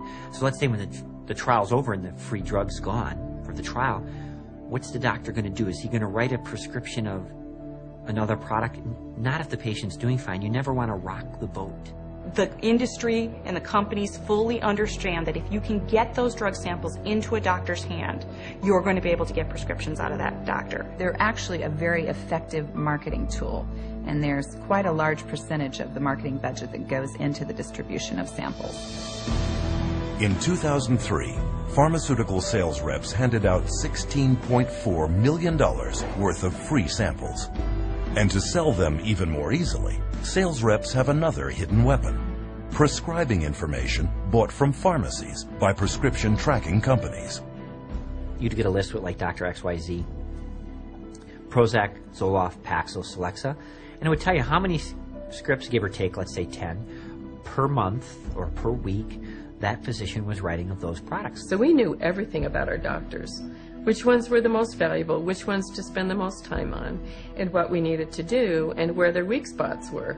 So it was very valuable in that you frequently, as the sales rep, knew better what the doctor was actually doing than the doctor did himself, because he wasn't tracking his own prescriptions. The drug industry now spends $22 billion a year marketing to doctors to increase prescriptions, an astonishing 90% of its marketing budget. And this investment has paid off. Today, psychotropic drugs are a multi-billion-dollar business, with over 2/3 prescribed by general physicians. But psychiatrists are the ones at the forefront, spreading the word. And when the use of psychotropic drugs is questioned or gets bad publicity, paid psychiatric opinion leaders deflect attacks and discredit critics. Or they may simply use their position to make the problem all go away. Case in point, psychiatrist Dr. Daniel Casey, chairman of the first FDA advisory committee that met in 1991 to decide if a warning label about increased risk of suicide should be added to the label of Prozac. At the hearing, family member after family member came forward to show how Prozac had damaged their children and loved ones.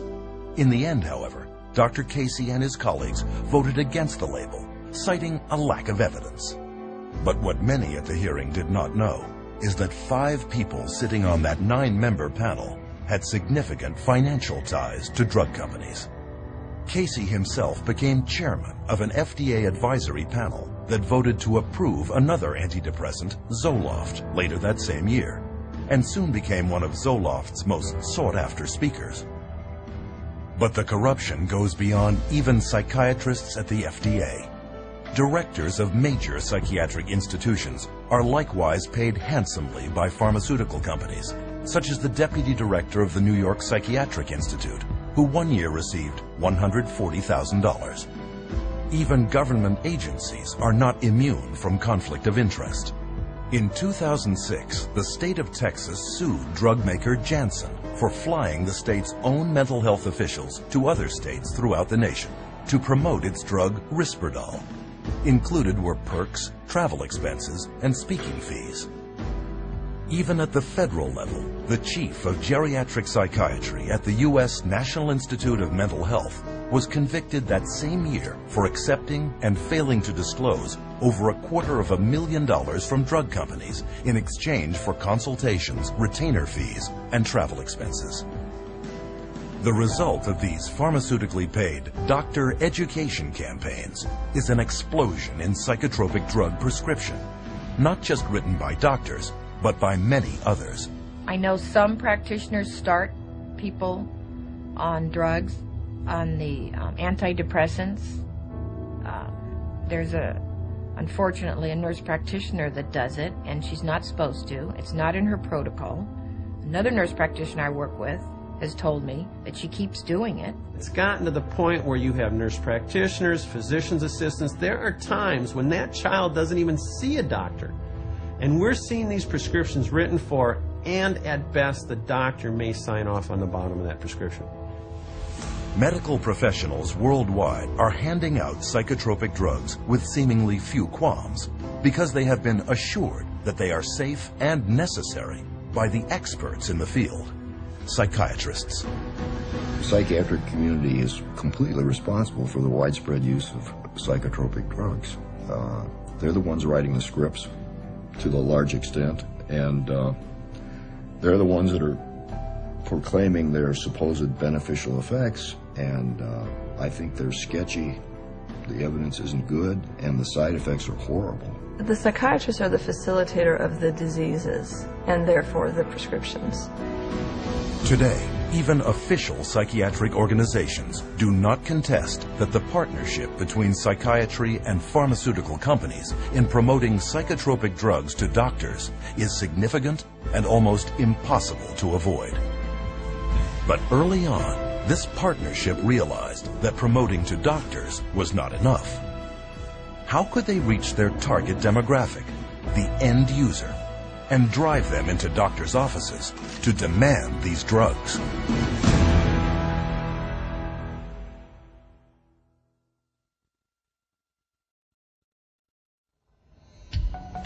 In the mid-1970s, Henry Gadsden, head of Merck, one of the world's largest drug corporations, told Fortune magazine that he wanted his company to be more like chewing gum maker Wrigley's and sell to everyone, even healthy people. Has Gadsden's dream come true? Is marketing now driving the machinery of one of the most profitable industries on earth? Are psychotropic drugs really being marketed like chewing gum?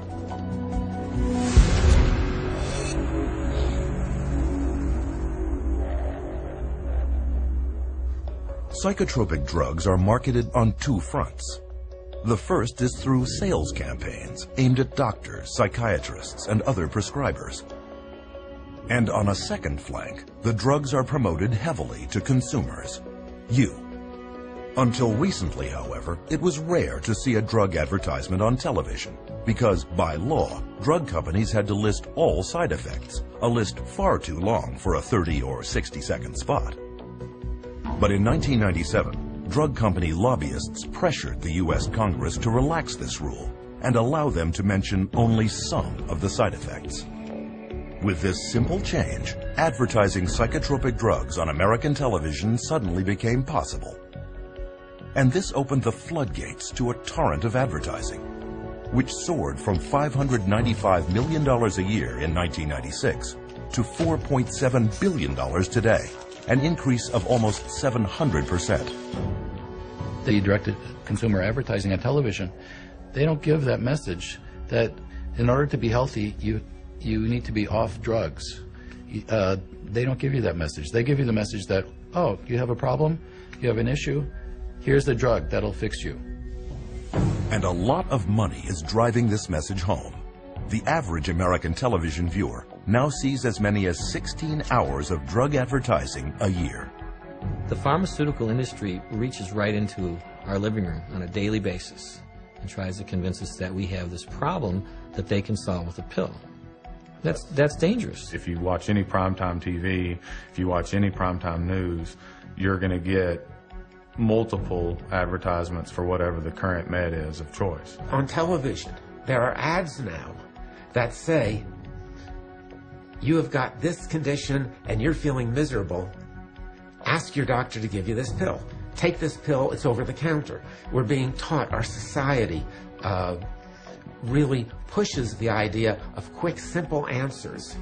Ask your doctor if Abilify is right for you. Ask your doctor about Cymbalta. Talk to your doctor about Zoloft. Ask your doctor about Prestige. Ask your doctor if it's Talk to your doctor about the risks and benefits of adding Abilify. If you can convince somebody that they've got a medical or biological problem, that the only thing that solves it is a pill, stands to reason you're going to sell more pills. To see how effective this Ask Your Doctor marketing strategy is, one study sponsored by the National Institute of Mental Health in 2005 sent trained actors into doctors and psychiatrists' offices claiming to be depressed and asking for a specific antidepressant. 50% of them received a prescription for the very drug they requested. And even if the actor did not ask for any psychotropic drug at all, he was given a prescription a third of the time. The doctors feel tremendously pressured to please the patient, to prescribe what the patient is asking for. Nobody likes being labeled as the doc who didn't do anything for me. The doctor is a businessman, and he knows that if he doesn't fulfill that patient's request, there's a probability that that patient will go elsewhere because he'll find somebody that's willing to prescribe that drug. It should be the doctor's choice. It should be the doctor's evaluation driving the use of any medication. It shouldn't be giving a patient the opportunity to see something on TV and come in and ask for it by name, because doctors then are immediately put in a situation where they feel pressured to pull out the prescription pad, whereas they should have come to that conclusion based on their actual clinical data. But getting the patient to walk in and demand psychotropic drugs for non-existent diseases has taken that power out of doctors' hands. And this has been done through psychiatric drug marketing campaigns that fill the coffers of media outlets. Drug advertising on television, for example, accounts for 55% of the pharmaceutical industry's direct-to-consumer advertising budget. And estimates show that if this television advertising were ever banned, prescription sales in the United States alone would plummet by $10 billion. Magazines and other print media also depend on pharmaceutical companies for much of their advertising dollars, over $1.8 billion a year. But is this a good thing? Do such massive amounts of ad revenue taint what we see in the media? You know, obviously the advertising pays for the television programs. So the real money is in the advertising, not in the television program. So that's where the money is. I don't know of too many magazines that want to run huge advertisements blasting the drug companies that are paying for the magazine on the next page. They're going to take a lot of heat, and people are going to pull their ads if they start doing that. So again, you have a huge conflict of interest at play with the mass media. This partnership between the pharmaceutical industry and the media also extends to public service announcements promoting psychiatric disease. Americans living with schizophrenia. Kids with ADHD or you have postpartum depression. Still dealing with depression? It could be your time for change. Psychiatrists are featured promoting drugs in video news releases, which look just like TV news reports, but are in reality drug company produced marketing spots. On news interviews, the experts furnished come from approved drug company speakers bureaus, and these psychiatrists rarely disclose their financial ties. As a result, mental health care segments in the media rarely deviate from the psychiatric party line. Psychotropic drugs are mentioned in movies and television, such as Prozac on the TV series The Sopranos, and Zoloft, a product placement in the film The Sixth Sense. This mountain of marketing is not confined to broadcast media only. Print, too, is inundated with drug propaganda, masquerading as news and information. All you have to do is look at any accepted magazine in America today, whether it be on even a women's journal or a men's journal. There's always some type of pharmaceutical product that's being focused. And they've gone so far as to give away free samples. What you have to do is write in this coupon. And the psychiatric drug message has even infiltrated the taxpayer-supported public radio. For instance, psychiatrist Frederick Goodwin hosted a talk show for years where he championed the use of psychotropic drugs. As we'll be hearing today, Dr. Goodwin assured his listeners, modern treatments, mood stabilizers in particular, have been proven both safe and effective in bipolar children. What he did not say was that he would be paid $2,500 by pharmaceutical company GlaxoSmithKline to give a lecture that very night promoting their mood stabilizer drug, Lamictal. And there was more. The very week that Dr. Goodwin told radio audiences that there is no credible scientific evidence linking antidepressants to violence or to suicide, he raked in $20,000 from Glaxo, which had already admitted that it had suppressed studies revealing that its antidepressant Paxil increased the risk of suicide. Further investigation revealed that Goodwin had failed to report more than $1.3 million in drug company income. Might this level of conflict of interest be preventing the mainstream media from revealing the full truth about psychiatric drugs? As long as we have direct-to-consumer advertising and the marketing dollars the pharmaceutical companies put into it, you will not hear a companion story or any information about a school shooter or a person who went to their work and killed all their family members and friends. You will never hear whether or not they were on a medication. What you will hear is how depressed they were. And you'll have consultant after consultant and psychiatrist after psychiatrist coming up and being interviewed to discuss how mentally screwed up this person was and how they weren't doing their treatment the way they were supposed to, or they didn't seek treatment when they should have. This story has protected psychiatrists and their drugs for decades.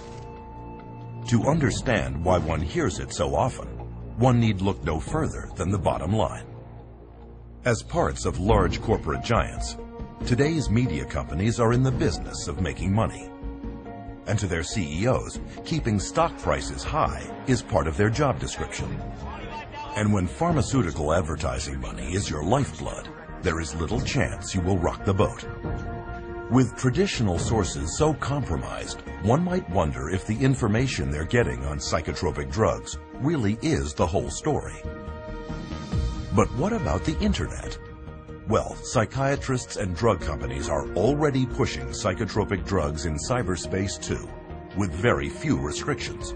If a patient goes online and looks up a drug and puts in a drug's name, and there'll be a bunch of sites that come up, many of those sites will be funded by the drug companies, but you won't be able to tell from the site. You'd have to, dig up, if at all. You may have no idea that that site was funded at all by the drug company. And especially those ones like Ask a Doctor, those are definitely drug company driven. Through every communication outlet they can influence, psychiatrists and drug companies team up to drum out one single relentless message. You are sick. We've got the answer. And ask your doctor. Women are a special target for these campaigns, both through magazines and daytime talk shows. This appears to be working, with almost 2/3 of all psychotropic drugs taken by women. We don't get the full truth because the media is owned by Big Pharma. You just turn on your radio or open your newspaper and you'll find ads. They're not going to bite the hand that feeds them. They don't tell the truth. It's a vicious cycle because the more these drugs are marketed, the more people want to take them. The more money goes to pharma to market more drugs. But despite their success, psychiatrists and the drug companies they work for are not satisfied only with media campaigns. So their next strategy is, how do you convince even more people to take psychotropic drugs, all the while remaining a hidden influence?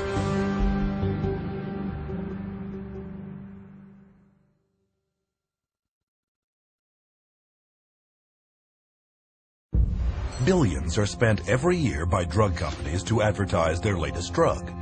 These efforts are obvious. But are there hidden ways that psychiatrists and drug companies can get you to ask your doctor without your even knowing it?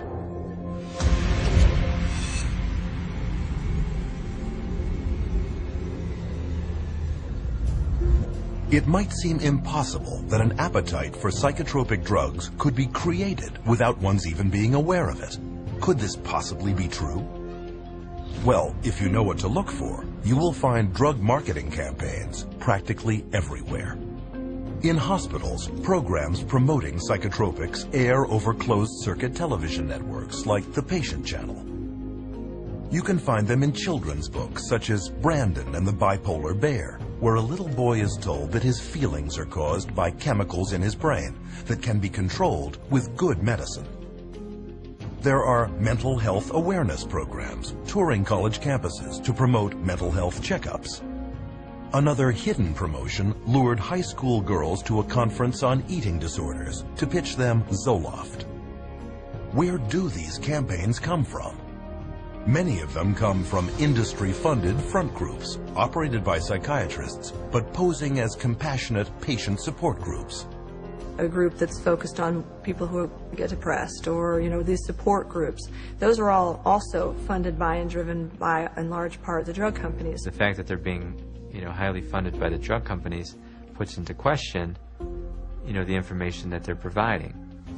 In fact, a recent global survey estimates that 2/3 of all patient advocacy groups depend on drug companies or device manufacturers for at least some of their income.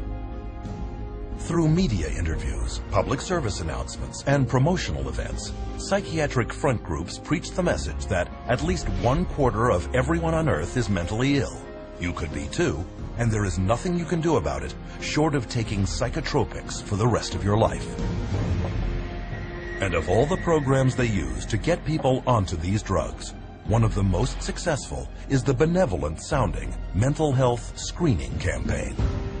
But it all begins with psychiatrists and their very broad DSM-based screening questionnaires that cover common life situations such as sadness, nervousness, and occasional loneliness. Because the symptoms are so subjective and the way they decide to describe it, everybody's got depression. So then they started targeting the kids and doing this at schools, and they implemented it through the school process, coming to the schools and having depression screening days. People would come in and they'd fill out these questionnaires and, oh yeah, you've got it. Brought in quite a few new customers. But with statistics proving that more than 1/4 of those screened at thousands of screening sites later start taking antidepressants, it's hard to see screening as anything other than a spectacular marketing opportunity. One such front group, Screening for Mental Health Incorporated, sponsors national campaigns such as National Depression Screening Day, which uses simple quizzes to screen people for mental illness. But what is not revealed is that Screening for Mental Health has taken in a total of almost $5 million from at least 7 different drug companies, all makers of psychotropic drugs given to children. Of all demographics, these mental health screening companies especially target teenagers. Teen Screen is the biggest such screening program in the world, a U.S. national program targeting high school students under the guise of suicide prevention. Teen Screen was developed by Dr. David Schaffer, a psychiatrist with heavy ties to the drug industry. Teen Screen is a series of questions that take about 10 minutes for kids to answer. It's targeted at high school kids. On the Teen Screen case, it asks, do you sometimes feel like other people have an easier life, or, you know, do sometimes you feel bad about yourself and other times you feel good about yourself? Well, given where you are in that particular day and what's happened, you're going to answer that differently. Once this test comes back that the child answered it based on how his emotions were at that very moment, that information gets passed back to the school, possibly the guidance counselor, adjustment counselor, or the school counselor herself, and that child is then referred on to mental health agency. And studies now show that once in front of a psychiatrist, 9 out of 10 children are prescribed a psychotropic drug. Using alarming language and misleading statistics, Teen Screen attempts to frighten parents, fearful that their child may be suicidal. But a closer look reveals that this is not a suicide prevention program at all, but a drug marketing campaign. And this marketing and its wide diagnostic net creates a huge rate of what are known as false positives. By Schaffer's own admission, 84% of all students taking the Teen Screen test were falsely labeled as depressed or suicidal. Predictably, Teen Screen is viewed with suspicion by many parents. To get around this, Teen Screen personnel have offered school children such enticements as movie coupons or free pizza to motivate them to get their parent's signature on the consent form. To eliminate parental objection altogether, Teen Screen has even instituted a passive consent policy, whereby if the parent does not formally object in writing, the child is assumed to have gotten permission and is then screened. Typically, the permission slip that comes home is a permission slip that if you don't sign it, they will give the children the screening anyway. And for many who do complete the screening questionnaire, the results can be devastating. In Colorado, Teen Screen labeled over half of all school children as at risk for suicide, in spite of a government-documented teen suicide rate of less than 1 in 10,000. Far fewer odds than being struck by lightning. In fact, in the last decade, the American teen suicide rate has not risen, but has actually fallen by 25%. There's no data that supports that doing something like a Teen Screen is actually going to reduce suicides. they themselves have indicated that the numbers are so small, the suicide rate is so small, that, you know, you can't really get an accurate read on whether it works or not. On top of this, there is now evidence that, far from preventing suicide, screening programs actually cause it. The chair of the National Institute of Mental Health Research Consortium concluded participants were more likely to consider suicide a solution to a problem after the program than before the program. And research has shown that once put on psychotropic drugs, children are more likely not just to consider suicide, but to actually follow through. That you may have more people that are so distraught by the way they are when they're under the influence of the drug that they do commit suicide. And I think it's entirely possible that they're not, instead of saving lives, they're going to be losing lives to suicide. With no evidence of effectiveness on one hand and a huge downside on the other, Teen Screen is still being run in 43 states at over 500 sites. But it is not the only screening program aimed at children. The Youth Risk Behavior Surveillance System administers a 35-minute test in at least 45 states. Yet another, Signs of Suicide Incorporated, has screened thousands of children at 3,500 schools across the United States. They, too, are heavily backed by pharmaceutical money.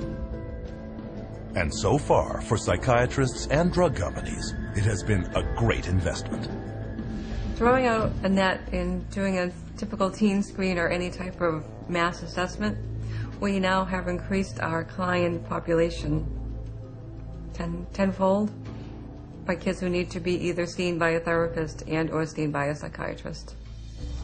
The internet is another rich source of new prospects. Take, for example, the Patient Health Questionnaire, a 16-item checklist that allows anyone to diagnose himself with depression within 8 minutes. One of the questionnaires developers was psychiatrist Dr. Robert Spitzer, the architect of DSM-3, and its copyright is owned by Pfizer, the world's largest pharmaceutical company, and maker of the antidepressant Zoloft. There is also a 2-question version that can take less than a minute to advise you to ask your doctor. Online screening questionnaires abound, testing such potential psychiatric disease categories as bipolar disorder, ADHD, narcissism, self-esteem problems, eating disorders, and sex addiction. We all have ups and downs because that's what normal life is. If you administer the screening on those times where you have down, you're going to be labeled as having a mental health issue. Where if you took the same screening later, you may not be, but you've already been labeled that way. And that's the danger of that. And labels last a lifetime. So far, screening campaigns have been limited to those willing to participate. But what if the screenings are no longer voluntary? Will this lead to increased drugging?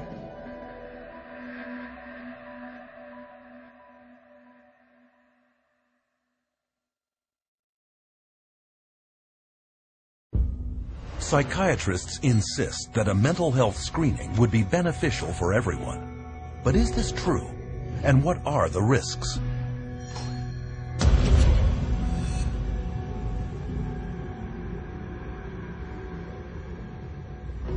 In 2003, a presidential advisory group known as the New Freedom Commission on Mental Health issued a comprehensive program that laid out its strategy for screening major segments of American society for signs of mental illness.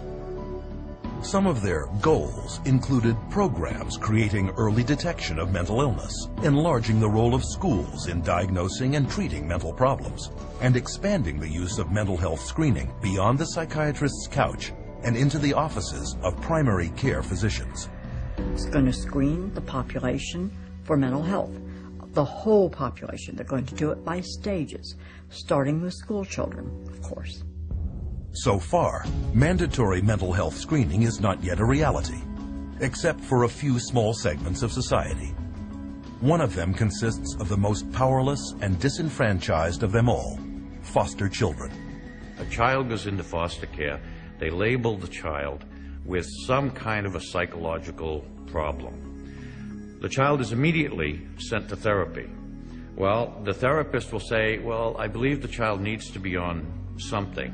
So they recommend that the child see a psychiatrist to have the drug administered. Out of the 60, 65 families that I see, easily 90% of the kids they have the mental health diagnosis to begin with. If they get it from a psychiatrist, it almost always comes with meds. And I think that we see identified as at-risk kids in the community, and we see some of the most intense situations, and a lot of them are on 4 or 5 different meds. I've seen children that the day they're taken out of their parents' custody and placed into state custody actually seem happy, healthy, vibrant, energetic. And then, 2 months later, after they've begun taking these medications, they are very slow. They are zombie-like. It is the best way to describe it. Today, all children entering Texas's foster care system receive mental health screening. The result? 60% of the state's foster child population is diagnosed and put on at least one psychotropic drug, including some children as young as 3 years old. And it is worse in other states. In Massachusetts, for example, 2/3 of children in state care are being treated for mental illness. Nationally, foster children are being drugged at over triple the rate of children in the general population, such as in the case of 7-year-old foster child Gabriel Myers on 2 powerful psychotropic drugs, one carrying an FDA warning for causing suicidal thoughts in children when he hanged himself with a shower hose. Another market segment is active duty soldiers who are routinely screened at military clinics, labeled with a mental disorder, and given powerful and potentially violence-inducing drugs. Iraq wasn't like Vietnam. There weren't illegal drugs everywhere. But there were drugs everywhere because, every guy on post, they knew all they needed to do was go down and see the combat stress unit, the shrink, and he was the drug dealer on post for us. Almost everybody that saw the body or experienced the event were put on some sort of psychotropic medication. Some bases where my friends were at, my fellow veterans were at, everyone, the whole platoon was on drugs. I would say about 75% of active duty military is addicted to some type of psychotropic drug. You can walk around a military barracks and you ask someone for some Prozac, and somebody's got some Prozac or some Xanax or some Zoloft. I've got friends who were in the Army with me who are now dependent on Zoloft and psychotropic drugs just because they got used to it in Iraq and they didn't ever want to get off it, and now they're dependent on it and addicted to it. We have huge numbers of military people on antidepressants, and instead of the suicide rate going down, which you'd expect if the drugs were effective, the suicide rate is going up. This last January, we had more soldiers commit suicide than we had die in combat. And what's not being brought out much yet is the fact that the large majority of these soldiers were on these drugs. We're drugging the military at a rate we've never, ever seen before. And this is just the beginning. Military mental health screening programs are planned for 43 clinics in 15 bases throughout the United States, Germany, and Italy. Studies reveal that as many as 12% of those serving in Iraq and 17% in Afghanistan are on some type of antidepressant or sleeping pill. A total of 20,000 service members. But this number pales in comparison to the number of pregnant or postnatal women that could be drugged should mandatory psychiatric screening laws for them come to pass. And when a woman is pregnant, right during the pregnancy, specifically right afterwards, her hormones are changing and sometimes raging. And to screen them and call it mental illness, if they have any type of emotional issues in any way, shape, or form, is utterly ludicrous. Even without laws mandating it, expectant mothers may be screened for mental illness and not even know it. Here are some women interviewed coming out of their doctor's offices. Have you ever been screened for mental illness? I have not been screened for mental illness. No, I've never been screened for any mental illness. I don't remember any pre-screening. I have not been. No. No? Have you ever been screened for any mental illness? No, I have not been screened for any mental illness. Did your OB/GYN or gynecologist have you fill out a questionnaire that contains psychological questions? Yes, my OBGYN did give me a questionnaire that has psychological questions. I've never been screened for mental illness. Yes, I would say the first time I went to see my OBGYN, I did fill out questionnaires about even family medical history, my mental state. I've not been screened for any mental illness or depression. I took a questionnaire at my 6-week checkup, and it basically asked me about if I was crying, if I felt depressed. Yeah, it was a questionnaire about depression. If you're depressed, or if you had any history of depression. Are you happy with your normal day? Are you happy about being pregnant? Have you ever hurt yourself? Are you happy? If I feel like hurting someone, if I was angry. Do mental illness run in your family? You know, it was very noticeable to me after the pregnancy that they're actually fishing for the postpartum depression. When I was pregnant with my daughter, before I had her, I had to take postpartum depression medicine from my 7th month on to my 9th month. And where is this screening leading? To programs like a little-known drugging scheme originally formulated in Texas in 1995 called the Texas Medication Algorithm Project, or TMAP. TMAP is a program that was originated starting in the 90s, a collaborative group of doctors from University of Texas and the Texas Department of Mental Health and Mental Retardation. And what it was supposed to do was come up with the best practice for treating mental illness.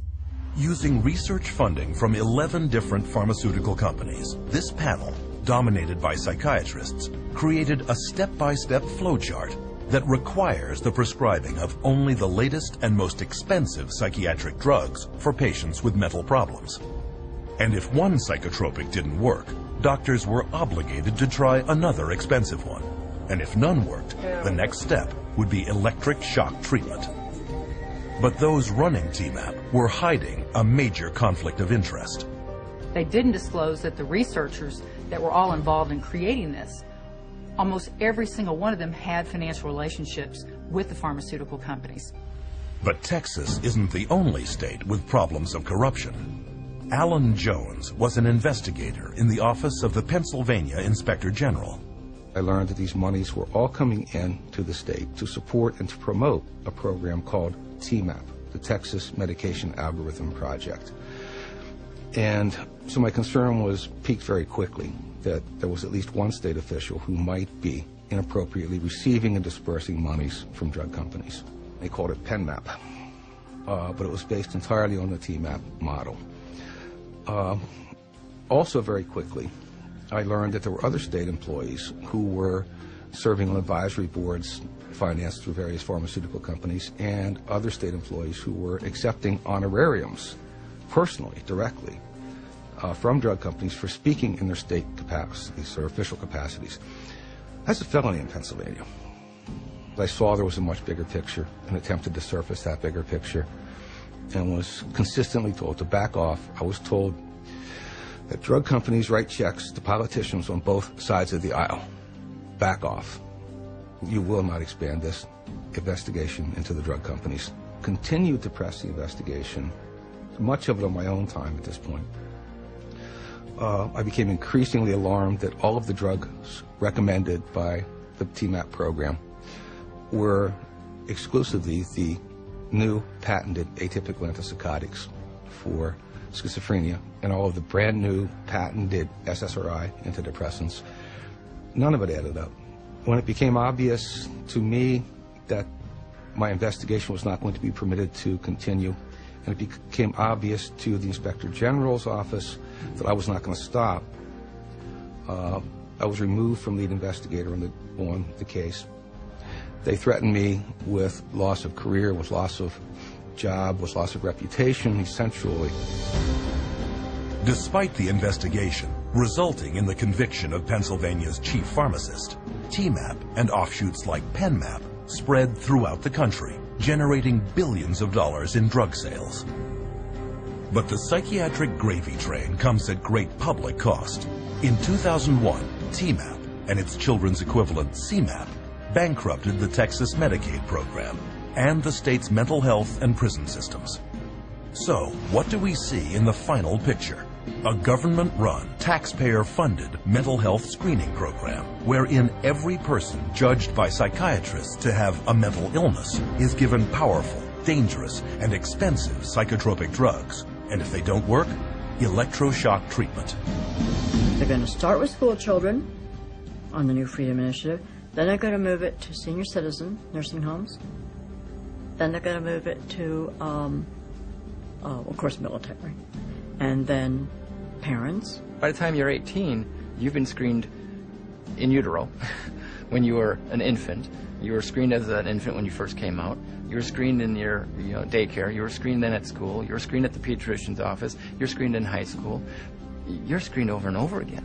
And to sit there and pass laws requiring that people be screened and drugged based on screening under state law or federal law is really, it's criminal. It should not be done. They're marketing this madness all over this country, and we are actually becoming an example for the rest of the world. So we're, again, the poster child, if you will, and so the rest of the world's spending more and more on drugs. I don't know that there was ever a time in the history of the world where people have been drugged to the extent of what we're seeing today. The reality is, if you look at the overall picture, I don't see these drugs helping us make a better society. We see it in the military, we see it in our children, we see it in the schools. These drugs are not working to make a better society. And with hidden mental illness marketing campaigns at full tilt, what happens to patients once diagnosed and delivered into the psychotropic drugging machine?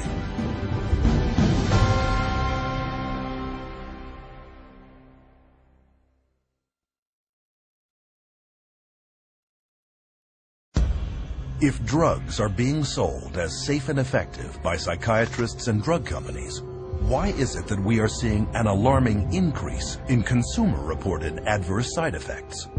What are psychiatrists not telling us?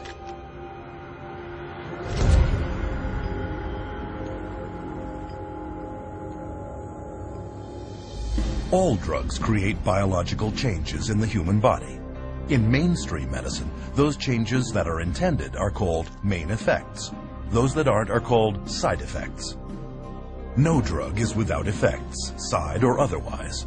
But with psychiatric drugs targeting delicate brain processes, all effects, even main effects, can be hazardous, unpredictable, and sometimes irreversible. All these medications that are apparently supposed to act as a magic pill, they're finding all of them have side effects that, could put the patient in harm's way just as well as it could help them. So, just what are these drugs doing, and how do they work?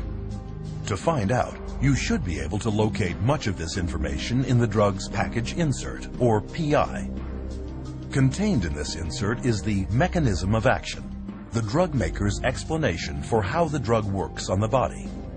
Take, for example, antibiotics, drugs used for over 50 years as a cure for infectious diseases such as tetanus, tuberculosis, and strep throat. Its mechanism of action is well known. Antibiotics prevent the cellular activity of bacteria, thus inhibiting its growth or killing it altogether. But with psychotropics, drug makers say on their own package insert that their mechanism of action is unknown. Most of the medications that are given to clients, whether they're SSRI medications or they're antipsychotics, a lot of the pharmacology of these medications, they don't even know how they work in the first place. But it has been noted that there is one primary side effect of psychotropics that is common to all. Most medication and psychotropic medication, I've noticed, tends to flatten things, so that while you're decreasing the depression, you're also decreasing the joy. And so you're minimizing what it means to be human in the service of avoiding dealing with a problem. They can't connect to the world around them. They feel like there's no feeling, which is, you should have some feeling there. All that's doing is really numbing them down, and they're not doing the work that they need to do to resolve that issue that's going on somewhere internally. But the numbing of emotions is not the only way psychotropic drugs affect the user. Each of the 5 main classes of psychotropics has side effects of its own. Typical antipsychotics, such as thorazine, are powerful chemicals originally designed to shut down the central nervous systems of mental hospital inmates. They are now mainly used on people with serious mental problems, and they can cause feelings of helplessness, deterioration of the mind, neurological damage, dementia, trembling, twitching, and damage to internal organs, to name a few. Anti-anxiety drugs such as Valium and Xanax are prescribed for nervousness, anxiety, and panic disorders. They can cause patients dissociation, cognitive impairment, increased aggression, fatigue, hallucination, and acute amnesia. They've got foggy thinking. They're bloated. They have weight gain. They're now diabetic. It's one symptom after another, all caused from the drugs that they're taking, and they don't realize it. Stimulant drugs like Ritalin, Adderall, and Concerta are mainly used for people with so-called attention problems, such as attention deficit hyperactivity disorder.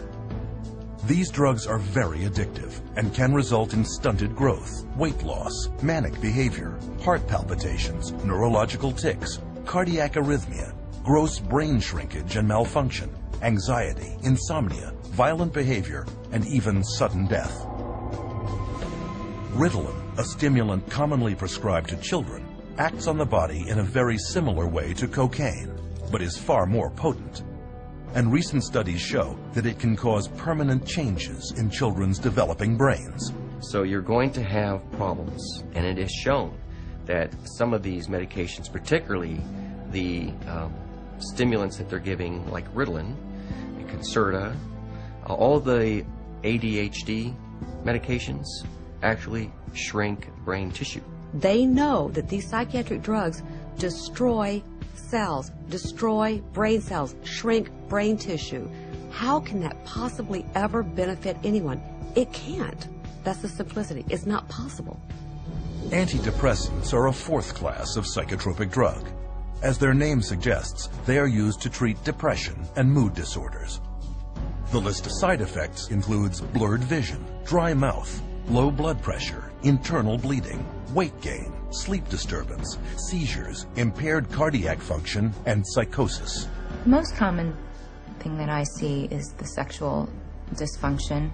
So women having a hard time reaching orgasm or just finding that their libido is lower. And I see that with men as well. And the second most common thing I see is weight gain. I have to say it is not terribly uncommon to see a 40-pound weight gain with antidepressants. One study found that Paxil, a leading antidepressant, increases the risk of breast cancer in women by 7 times. Perhaps riskiest of all is the drugging of pregnant or postnatal women with antidepressants for depression. When the mother takes the drugs, the psychiatric drugs, or any type of drug in that, like an antidepressant or anti-anxiety or an antipsychotic drug, that's going to affect the baby as well as the mother, not just the mom, because the baby's going to get it straight through the umbilical cord, through the bloodstream. The drugging of pregnant women has led to a 20 to 30% hazard of preterm birth, brain damage, and lower fetal age at delivery, and nearly triples the risk of severe birth defects. And the antidepressants have been shown to cause something called PPHN, which is a heart problem in newborns. And I think it's criminal to be giving medications to women knowing that their babies are going to be at risk. When mom takes Paxil, she can have a baby born with sometimes they have the limbs are missing. It's called limb reduction. They can have cleft lip. They can have serious heart defects, missing chambers, or the arteries in the wrong place. And also can be born with the organs growing outside of the body. And these are just a few of the many, many side effects of psychotropic drugs. Among the top 3 best-selling antidepressant drugs, called SSRIs, there are 1,817 possible side effects associated with Prozac, 2,194 with Zoloft, and 2,497 with Paxil. Interestingly, among these is the worsening of the exact same symptoms the drugs claim to address. They cause depression. They cause suicidal tendencies and ideologies. So they cause a lot of the very exact symptoms that they're supposed to be correcting. they're being treated for depression with a product that's going to create depression. They're treating for a psychosis with something that's actually going to create or has the potential of creating a psychosis. Atypical antipsychotics, one of the newest classes of psychotropic drugs, are used mainly on adults and children diagnosed with bipolar disorder. They are also known as mood stabilizers. Though launched with storied claims as miracle drugs with little or no side effects, atypical antipsychotics have recently been exposed as creating severe weight gain, diabetes, coronary heart disease, acutely irregular muscle movement, pancreatitis, and delirium. Though the new antipsychotics were originally approved only to treat schizophrenic adults, over a 7-year period, prescriptions for children jumped 5-fold to an estimated 2.5 million prescriptions. And this drugging is coming with serious consequences. You know, I've seen kids who have had significant weight gain on some of the antipsychotics, where they were pre-diabetic. You know, they've had, you know, changes in some of their cardiovascular functioning.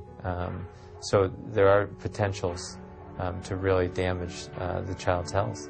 When you get drugs that you're giving to kids that we know cause extreme weight gain and attack the liver, attack the kidney, that have long-term results, these children that we're giving them today, this medication, we may be doing, you know, kidney dialysis for in 10, 15 years.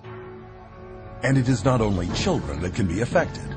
It has been estimated that psychotropic drugs are to blame for over 16,000 traffic accidents every year in the United States. And this study only looked at drivers 65 and older. And what happens when these unwanted side effects surface?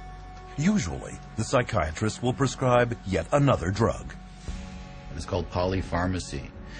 It's just, you know, adding additional, you know, if the first drug doesn't work, you add a second drug. If you have an adverse side effect from a drug, then you add another drug to deal with the adverse side effect. And then let's say they start an antidepressant and now they can't sleep. So in order to counteract that, they'll be given a sleeping pill. Then a tolerance builds up. So they might now need another drug because they're now at a tolerance level of the first drug that it's no longer creating the, quote, expected or helpful result. It's not uncommon to see people 5, 6, 8, 9, you know, psychotropic drugs, and there's absolutely not a shred of research that supports that these drugs can be used safely and effectively in combination. Consider tardive dyskinesia, a movement disorder entirely caused by psychotropic drugs. For 20 years, beginning in the 50s, psychiatrists failed to inform patients about the link between tardive dyskinesia and antipsychotics, such as Thorazine and Haldol. By the time psychiatrists admitted the truth about their pills, thousands had been permanently crippled. Even today, tardive dyskinesia has developed in 73,000 older adults, and drug-induced Parkinsonism has appeared in 61,000 more. But this class of psychotropics is far from the exception. Reports are now surfacing that today's atypical antipsychotics and antidepressants, such as Zoloft, are causing widespread tardive dyskinesia, sometimes within months of first use. But psychiatrists and drug companies continue to dispute this damning new evidence and go on prescribing these drugs, even to children. But of all the side effects experienced by users of psychotropic drugs, the most horrendous may be an intense inner agitation and restlessness, known as akathisia.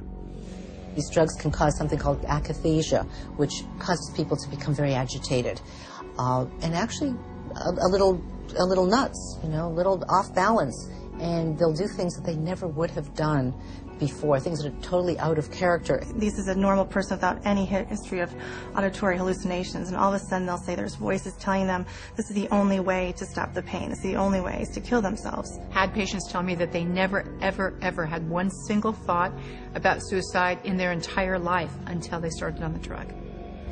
An estimated 10 to 25% of SSRI antidepressant users, close to 7 million people in the U.S., experience akathisia. And Psychiatry's Diagnostic and Statistical Manual of Mental Disorders even admits the connection between psychotropic drugs, akathisia, and suicide. The statistics back this up. the suicide rate of the general population is less than 11 for every 100,000. But for every 100,000 people taking SSRIs, the suicide rate jumps to 718, over 65 times more. And yet, we are told daily by psychiatrists and drug companies that psychotropic drugs actually prevent suicide. So, what are we to believe? One can start with the drug company's own warning letters to doctors, or unpublished data for the antidepressant Effexor, or an analysis of Prozac using the FDA's own statistics, or even a British House of Commons report on Zyprexa. Of course, not everyone commits suicide, but the huge volume of other side effects can be horrendous. The medication that the psychiatrist prescribed me made me feel awful. Constant headaches, constant nausea, wanting my skin to turn inside out, just feeling like bugs were crawling all over me all the time. It made me feel like all slow and like sluggish and stuff. Like, and when somebody would ask me something, it would kind of like take a minute, like, what? These drugs have affected my heart. They have affected my liver. Weight gain one time, hit like 40 pounds. These thoughts come over me like I wanted to kill I wanted to really hurt somebody. It just sucks all the life out of you. So you're like a body, like a machine. I didn't want to live. I didn't have the desire to live. I felt miserable. You just can't live, you know, you'd just rather die. Because there's no living when you're hallucinating every day. I actually tried to commit suicide with my psych meds. At some point when you realize that you are really just existing, you're not living, at some point you realize you need to take the risk to get off. But what about those who say psychotropic drugs really did make them feel better? That for them, these are life-saving medications whose benefits exceed their risks. Are psychotropics actually safe and effective for them? So what ends up happening is that someone feels good for a while, and then very often they have to have their dose increased, and then they feel good for a while, and then they might have to have it increased again, or maybe they'll switch agents. So it's that kind of a story if you're not actually getting to the root of what's going on. I think the research is pretty clear that then often starts to change, and you start to have a supersensitivity to being depressed, in which case then they become more depressed, and then they're chronically depressed. And there is ample evidence that if the short-term side effects of psychotropics don't get you, the long-term effects will. Psychiatric drugs are toxic to the body. They do build up in the body and add to the body's reserve and reservoir of toxins that will suppress the immune system, and the body will try and fight them as foreign objects. If they're on these medications for years and years and years, I mean, one of the things that we know about adults and some of the, for bipolar and schizophrenia is that they're dying at younger ages, and these are adults. So if we're starting this medication approach with young kids, what is their life expectancy going to be? No one's really examined it or is looking at the big picture, which is what's it really do to a society with a proliferation of mood-altering, emotion-altering, or blunting in a society at large. And I think we're going to really see a huge increase in violence and suicide and a lot of bizarre behaviors that we haven't seen, because for a very short period of time, only in the last 60 years, have we really started medicating, intoxicating our brains with these incredibly toxic substances. The very real probability of significant long and short-term side effects should give anyone considering taking psychotropic drugs great pause. But what about those already taking them, who, no matter how hard they try, cannot get off?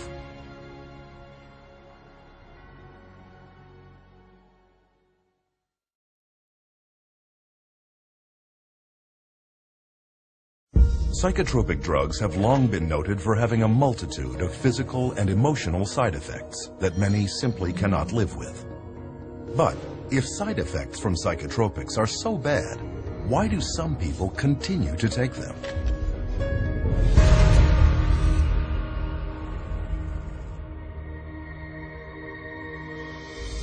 Psychiatrists, drug companies, and even government agencies are entrusted with the safety of the drugs they put on the marketplace. And while they will reluctantly admit to most side effects of psychotropics, there is one more that they almost never mention. Every single one of these drugs are addictive, psychologically and or physically addictive. They change your body's makeup. You change your body how it reacts to things. And so even though people, their psychological state, they may be over their depression, they physically will need that drug still. And so that becomes the complication of getting them off. I have people come to me on a weekend, they've run out of refills, and they say to me, if I don't take this drug, I'm going to get sick. If I don't take this drug, I'm going to get sick. We don't talk about psychologically. We don't talk about depression. We don't talk about anxiety. I am going to get sick if I don't take this drug this weekend. It has nothing to do with psychology. But listen to what some psychiatrists questioned at a recent APA conference had to say about addiction. How addictive are psychiatric drugs? They aren't. Only benzodiazepines. They're not addictive at all. Antidepressants are not generally considered addictive. SSRIs are not addictive. Antipsychotics, they don't cause addiction. Major tranquilizers are all safe as far as addiction is concerned. The drugs that most of us are using in neuropsychiatry are not addictive at all. So who's right? To find out, we need look no further than former patients with first-hand experience.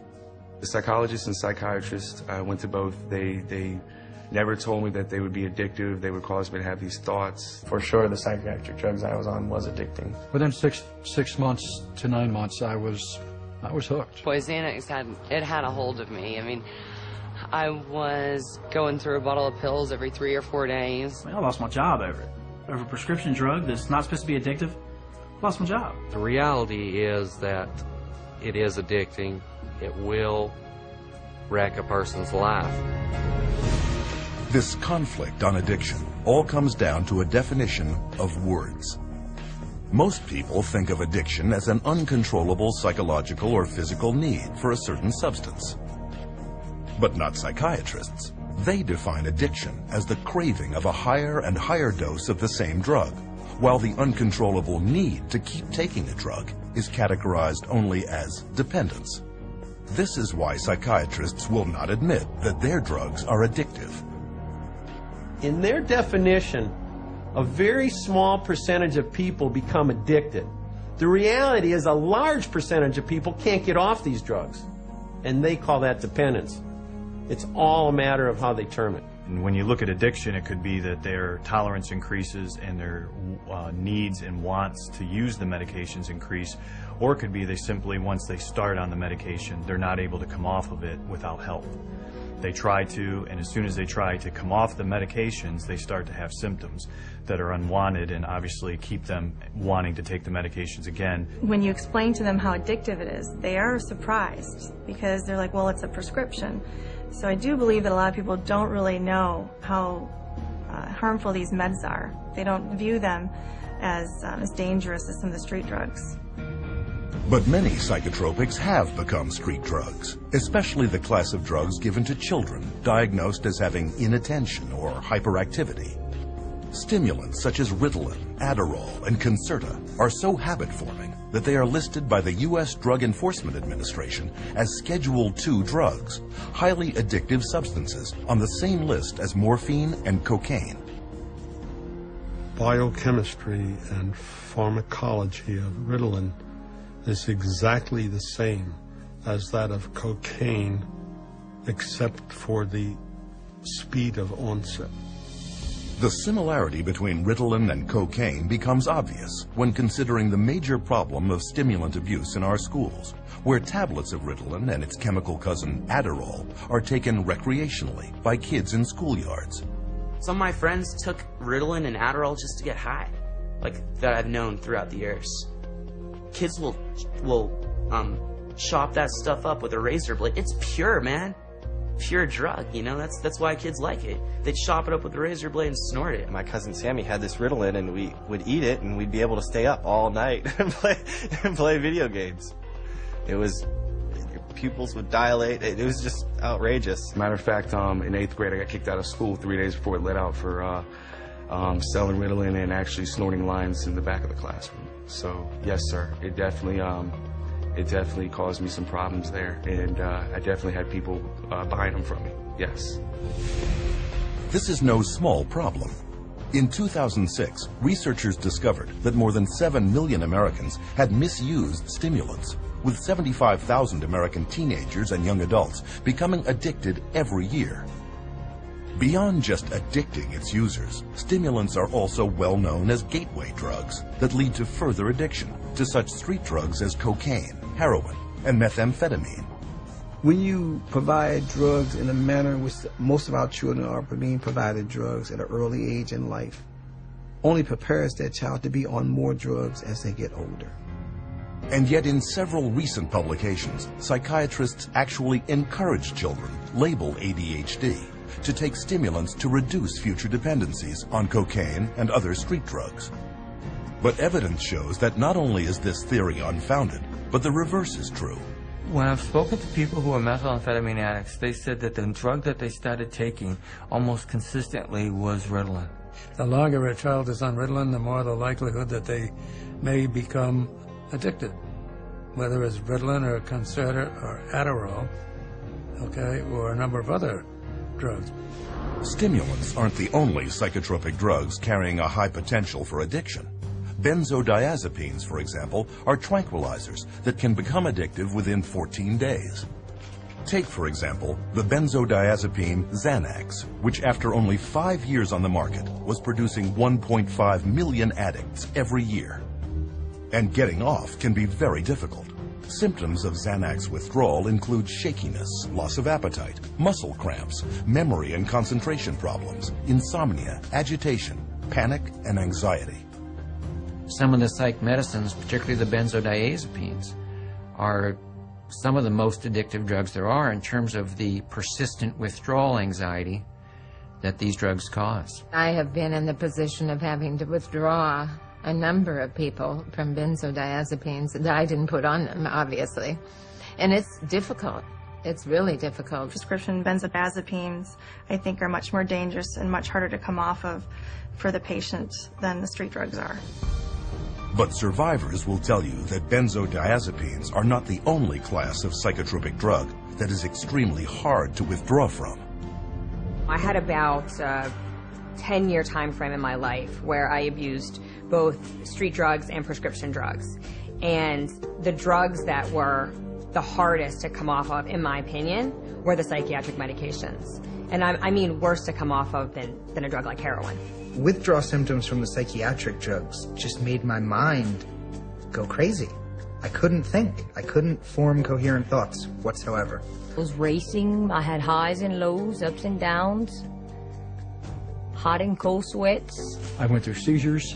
I was sweating with night sweats so bad I was wetting my bed just with sweat. I had tremors really bad. I mean, I joked that I looked like I had the end stages of Parkinson's disease, but you couldn't even hold me still when I was going through withdrawals. My legs would shake. I couldn't sleep. No one in the world should have to go through what I went through, in my opinion, and I wouldn't wish it on my worst enemy. Even newborns born to women taking psychotropics while pregnant can undergo withdrawal.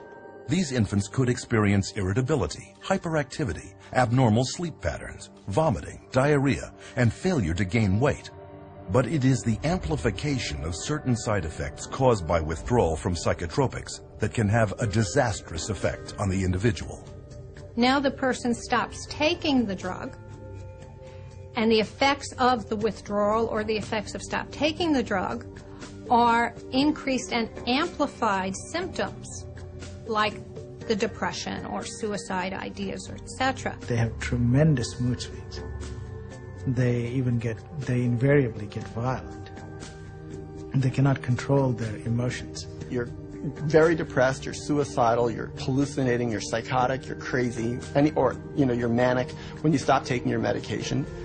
This is why improper withdrawal from SSRI antidepressants in particular has been shown to trigger mood swings and uncontrollable anger, which have been implicated in many recent killing sprees. In May 1998, for example, 15-year-old Kip Kinkle had just stopped taking Prozac when he shot and killed both his parents, then went on a shooting rampage at his Oregon high school, where he murdered 2 more and wounded 25. In November 2007, Pekka Erik Ovinen shot and killed 8 at his school north of Helsinki, Finland. Earlier that fall, he had either reduced or stopped using the antidepressant he was prescribed for social anxiety. Valentine's Day 2008, Northern Illinois University, Stephen Kazmierczak walked into a crowded lecture hall and opened fire, killing 5 and wounding 18. A few weeks earlier, he too had abruptly stopped taking his antidepressant. But rather than acknowledging that tragedies such as these are the result of withdrawal from highly addictive psychotropic drugs, the customary response of psychiatrists is to blame the lack of the drug for what they claim is the return of the mental illness. When a psychiatrist says that, well, the reason why they're feeling that way when they get off the drug is because, see, that shows you how bad they really need the drug. Here's the deal. There's no way that that's true. The reality is, when they stop the drug, they get depressed or they have withdrawal effects of various types. And the reason they're having those effects is because it's a withdrawal effect from the drug. All you need to do is you need to sit down and listen to anyone who's been on these medications and wants to come off them. And you listen to their story, and you listen to what they're going through, why they want to come off of them. And that's it. The conversation stops. The debate ends. My name is Robin, and currently I am withdrawing from lorazepam, and I am at the 0.4 milligram dose. There we go. Today, I was totally exhausted. I've had 4 nights, 2 nights of insomnia, and then a good night's sleep, then 2 nights of insomnia. Well, just hoping that I can sleep better tonight. Didn't sleep good last night. Well, as you can see, today I don't care. I did not get ready, and my wave went down. I'm down in the valley today. One of the side effects or withdrawal symptoms for lorazepam can be night sweats or hot flashes, a little lightheaded and kind of dizzy, anxiety, sore throat, weepy, very, very tired, grouchy, just overwhelmed, distraught, distressed. I began to experience suicidal thoughts. I think I've said a little bit to my husband, but he was already worried enough. This is really the first time I'm saying something about it. I feel like I could have a nervous breakdown. You know, there are just times like I hit a brick wall and I can't do it anymore. It's going to take another, maybe 18, 19, 20 weeks to get off of it. And that is very overwhelming to me. I'm weary today. And this is how I used to be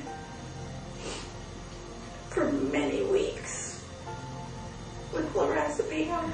And that's the hardest thing, is you are trapped into living it out the way you have to live it out in order to be safe. So that's frustrating. I just want my life back. And that's where I am today. It took months for Robin to wean herself off just one of her psychiatric drugs. And addiction specialists agree that slowly withdrawing is the only safe way. You just can't cut people off from these drugs. Sometimes it can take up to a year or more, depending on the person and how long they've been on the drug and how we wean them off. You can't stop these drugs cold turkey. No. I would never advise anybody to just stop them. They need to be under the care of a medical practitioner. When some of my patients come in and they talk to me about getting off of psychiatric medications, I really caution them not to just stop their drugs cold turkey, because that can really send them into a tailspin. The data is right there. It's going to cause the symptoms that it causes. It's going to have withdrawal effects. And they know it. There's not a psychiatrist that doesn't know it. And yet psychiatrists tell us that psychotropic drugs are the only way to keep people from insanity and alleviate mental distress. But is this really the case? Or are there other choices, effective, inexpensive, and drug-free, that could accomplish all the empty promises left broken and unfulfilled by psychiatry?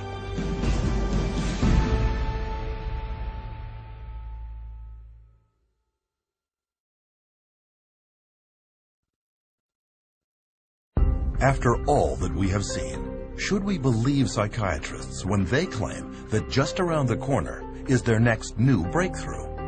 And if psychiatry isn't working, where do we go from here?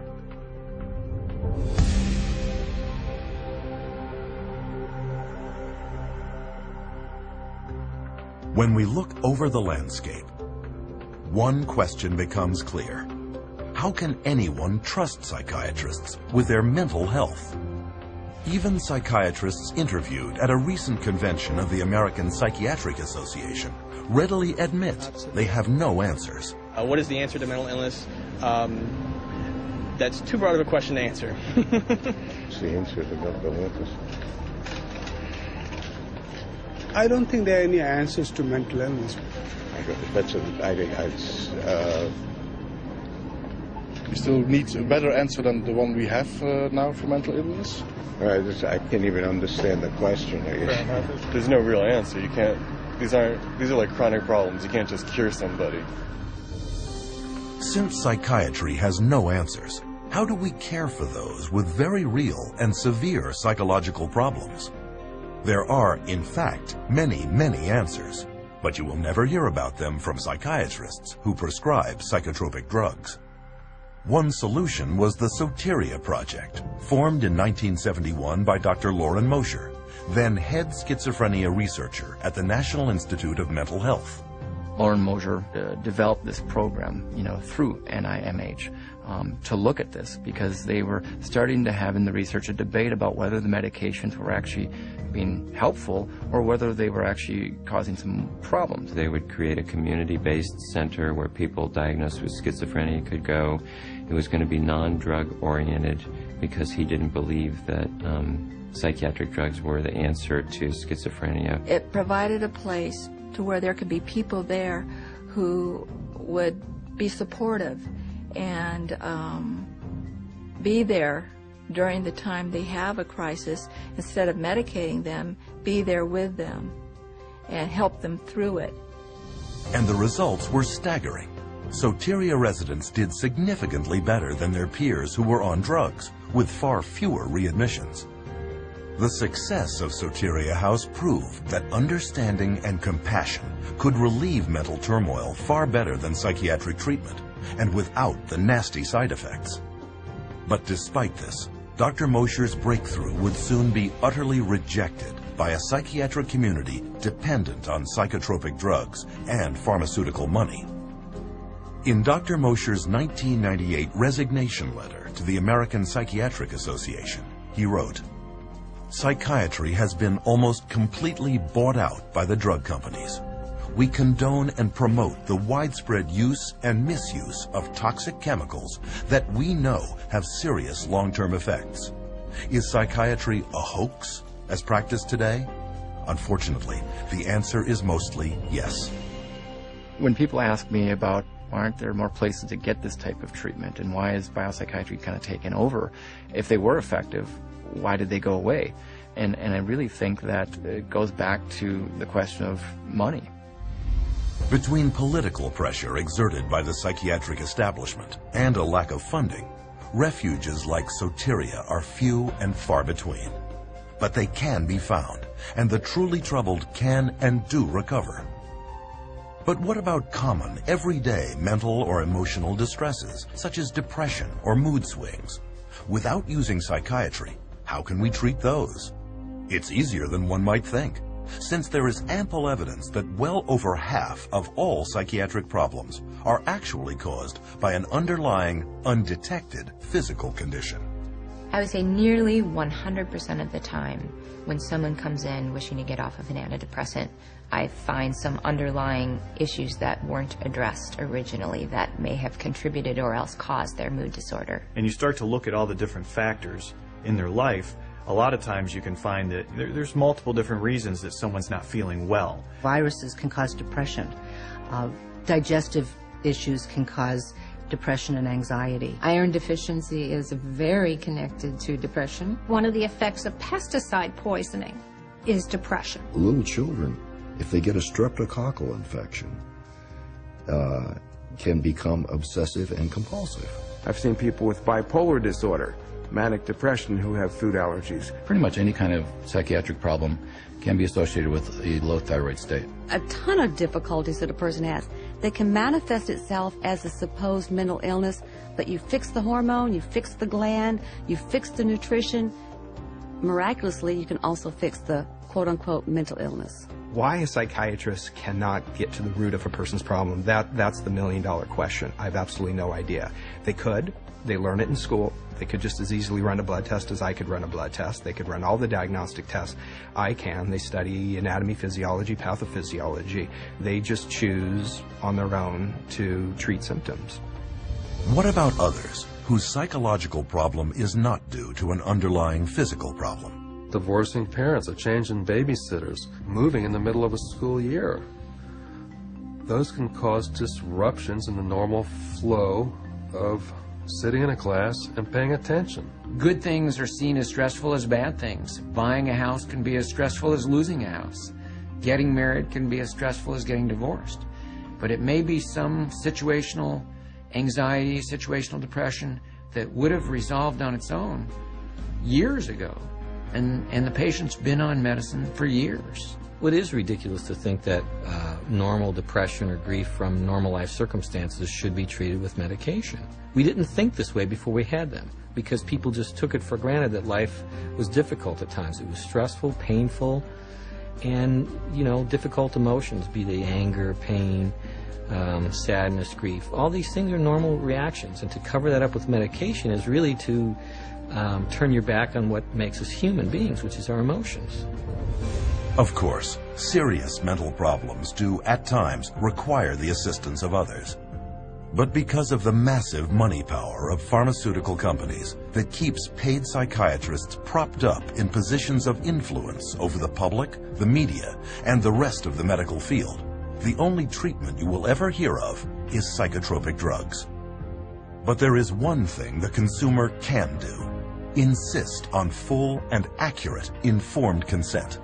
Informed consent boils down to the patient must be told about their diagnosis and what the risks and benefits and alternatives are to the treatment. Risks and benefits and alternatives to the treatment, risks, benefits, and alternatives to not treatment. So what are the key points of informed consent when it comes to psychotropic drugs? 1. Psychiatric disorders are not actual diseases requiring medical treatment. 2. There is no scientific proof that psychiatric drugs resolve or cure any mental problems. 3. Psychiatric drugs mask symptoms and come with severe short and long-term side effects. 4. Psychiatric drugs can cause dependency and addiction. 5. Most mental problems are caused by an underlying physical illness. 6. No matter how severe the emotional or psychological distress, there are many effective options that do not involve psychiatric drugs. Unfortunately, these points are rarely told to patients. I have over 2,000 clients, and I can honestly say 100% of them that have come to me, it has either been suggested that they take psychiatric drugs or they actually have taken them. And probably 70 to 80% have actually fallen into the trap and taken the psychiatric drugs because they didn't know what else to do. 50% of patients who are not treated for depression come out of it on their own without any therapy. Okay, that's never on an informed consent, but it is a fact. So, there's never a full informed consent. But the truth is coming out. 14 U.S. state laws now severely restrict the psychiatric labeling and drugging of children. And a 2004 federal law prohibits school personnel from forcing parents to medicate their sons or daughters with psychotropics. Meanwhile, the U.S. Food and Drug Administration has slapped their black box warning label on antidepressants for suicide in children and teenagers, and another warning on stimulants for heart attack, stroke, and sudden death in people of all ages. On another front, psychiatric survivors are now successfully pursuing legal remedies for the crippling effects of psychotropic drugs. Since 2005, there have been 50,000 individual product liability and personal injury lawsuits filed against drug companies for damage caused by psychotropic drugs, an average of 34 suits a day. Eli Lilly, accused of illegally marketing its antipsychotic Zyprexa, has paid out more than $2.5 billion in settlements to 34 states and 31,000 plaintiffs. In 2009, drug maker Pfizer agreed to forfeit over $2.3 billion, in part for colluding with a psychiatric front group to illegally market its antipsychotic, Geodon. Yet with yearly pharmaceutical revenues around $600 billion, drug companies treat judgments and penalties as just a cost of doing business. In fact, billions have been set aside in advance for just that purpose. The pharmaceutical industry has such a huge financial base that even hundreds of millions of dollars in fines is basically meaningless to them. Fines for some of these transgressions are like petty cash to the big companies. They're more concerned about the reputation that might be damaged by this. The main thing they do there is just try to hide the fact, and the quickest way to hide the fact is to quickly pay the fine and get out of town. And this opens the door to enterprising attorneys, but they have to be prepared. Lawyers need to understand that they do not receive adequate scientific training to conduct these cases by themselves. They need to gather together a team of experts who will help them to do these cases wisely and well. And then other people will begin to see the rates of success that we have had over the last 12 years doing what I call science-intensive litigation. You have to go to the experts in the field and say, okay, bring your expertise to bear, come to court, and tell people what you know. I have found that there's an overwhelming number of people that when they see the atrocities that have occurred with psychiatry and the way people have been treated, they are very willing to come over and testify against psychiatry and testify against techniques that are being used. The court system is just one area where people are speaking out. You too can help by sharing this documentary with coworkers, clients, patients, friends, and loved ones. In doing so, you will answer our final question. What can I do to protect our world from the scourge of psychiatry and psychotropic drugs? Get the facts at cchr.org.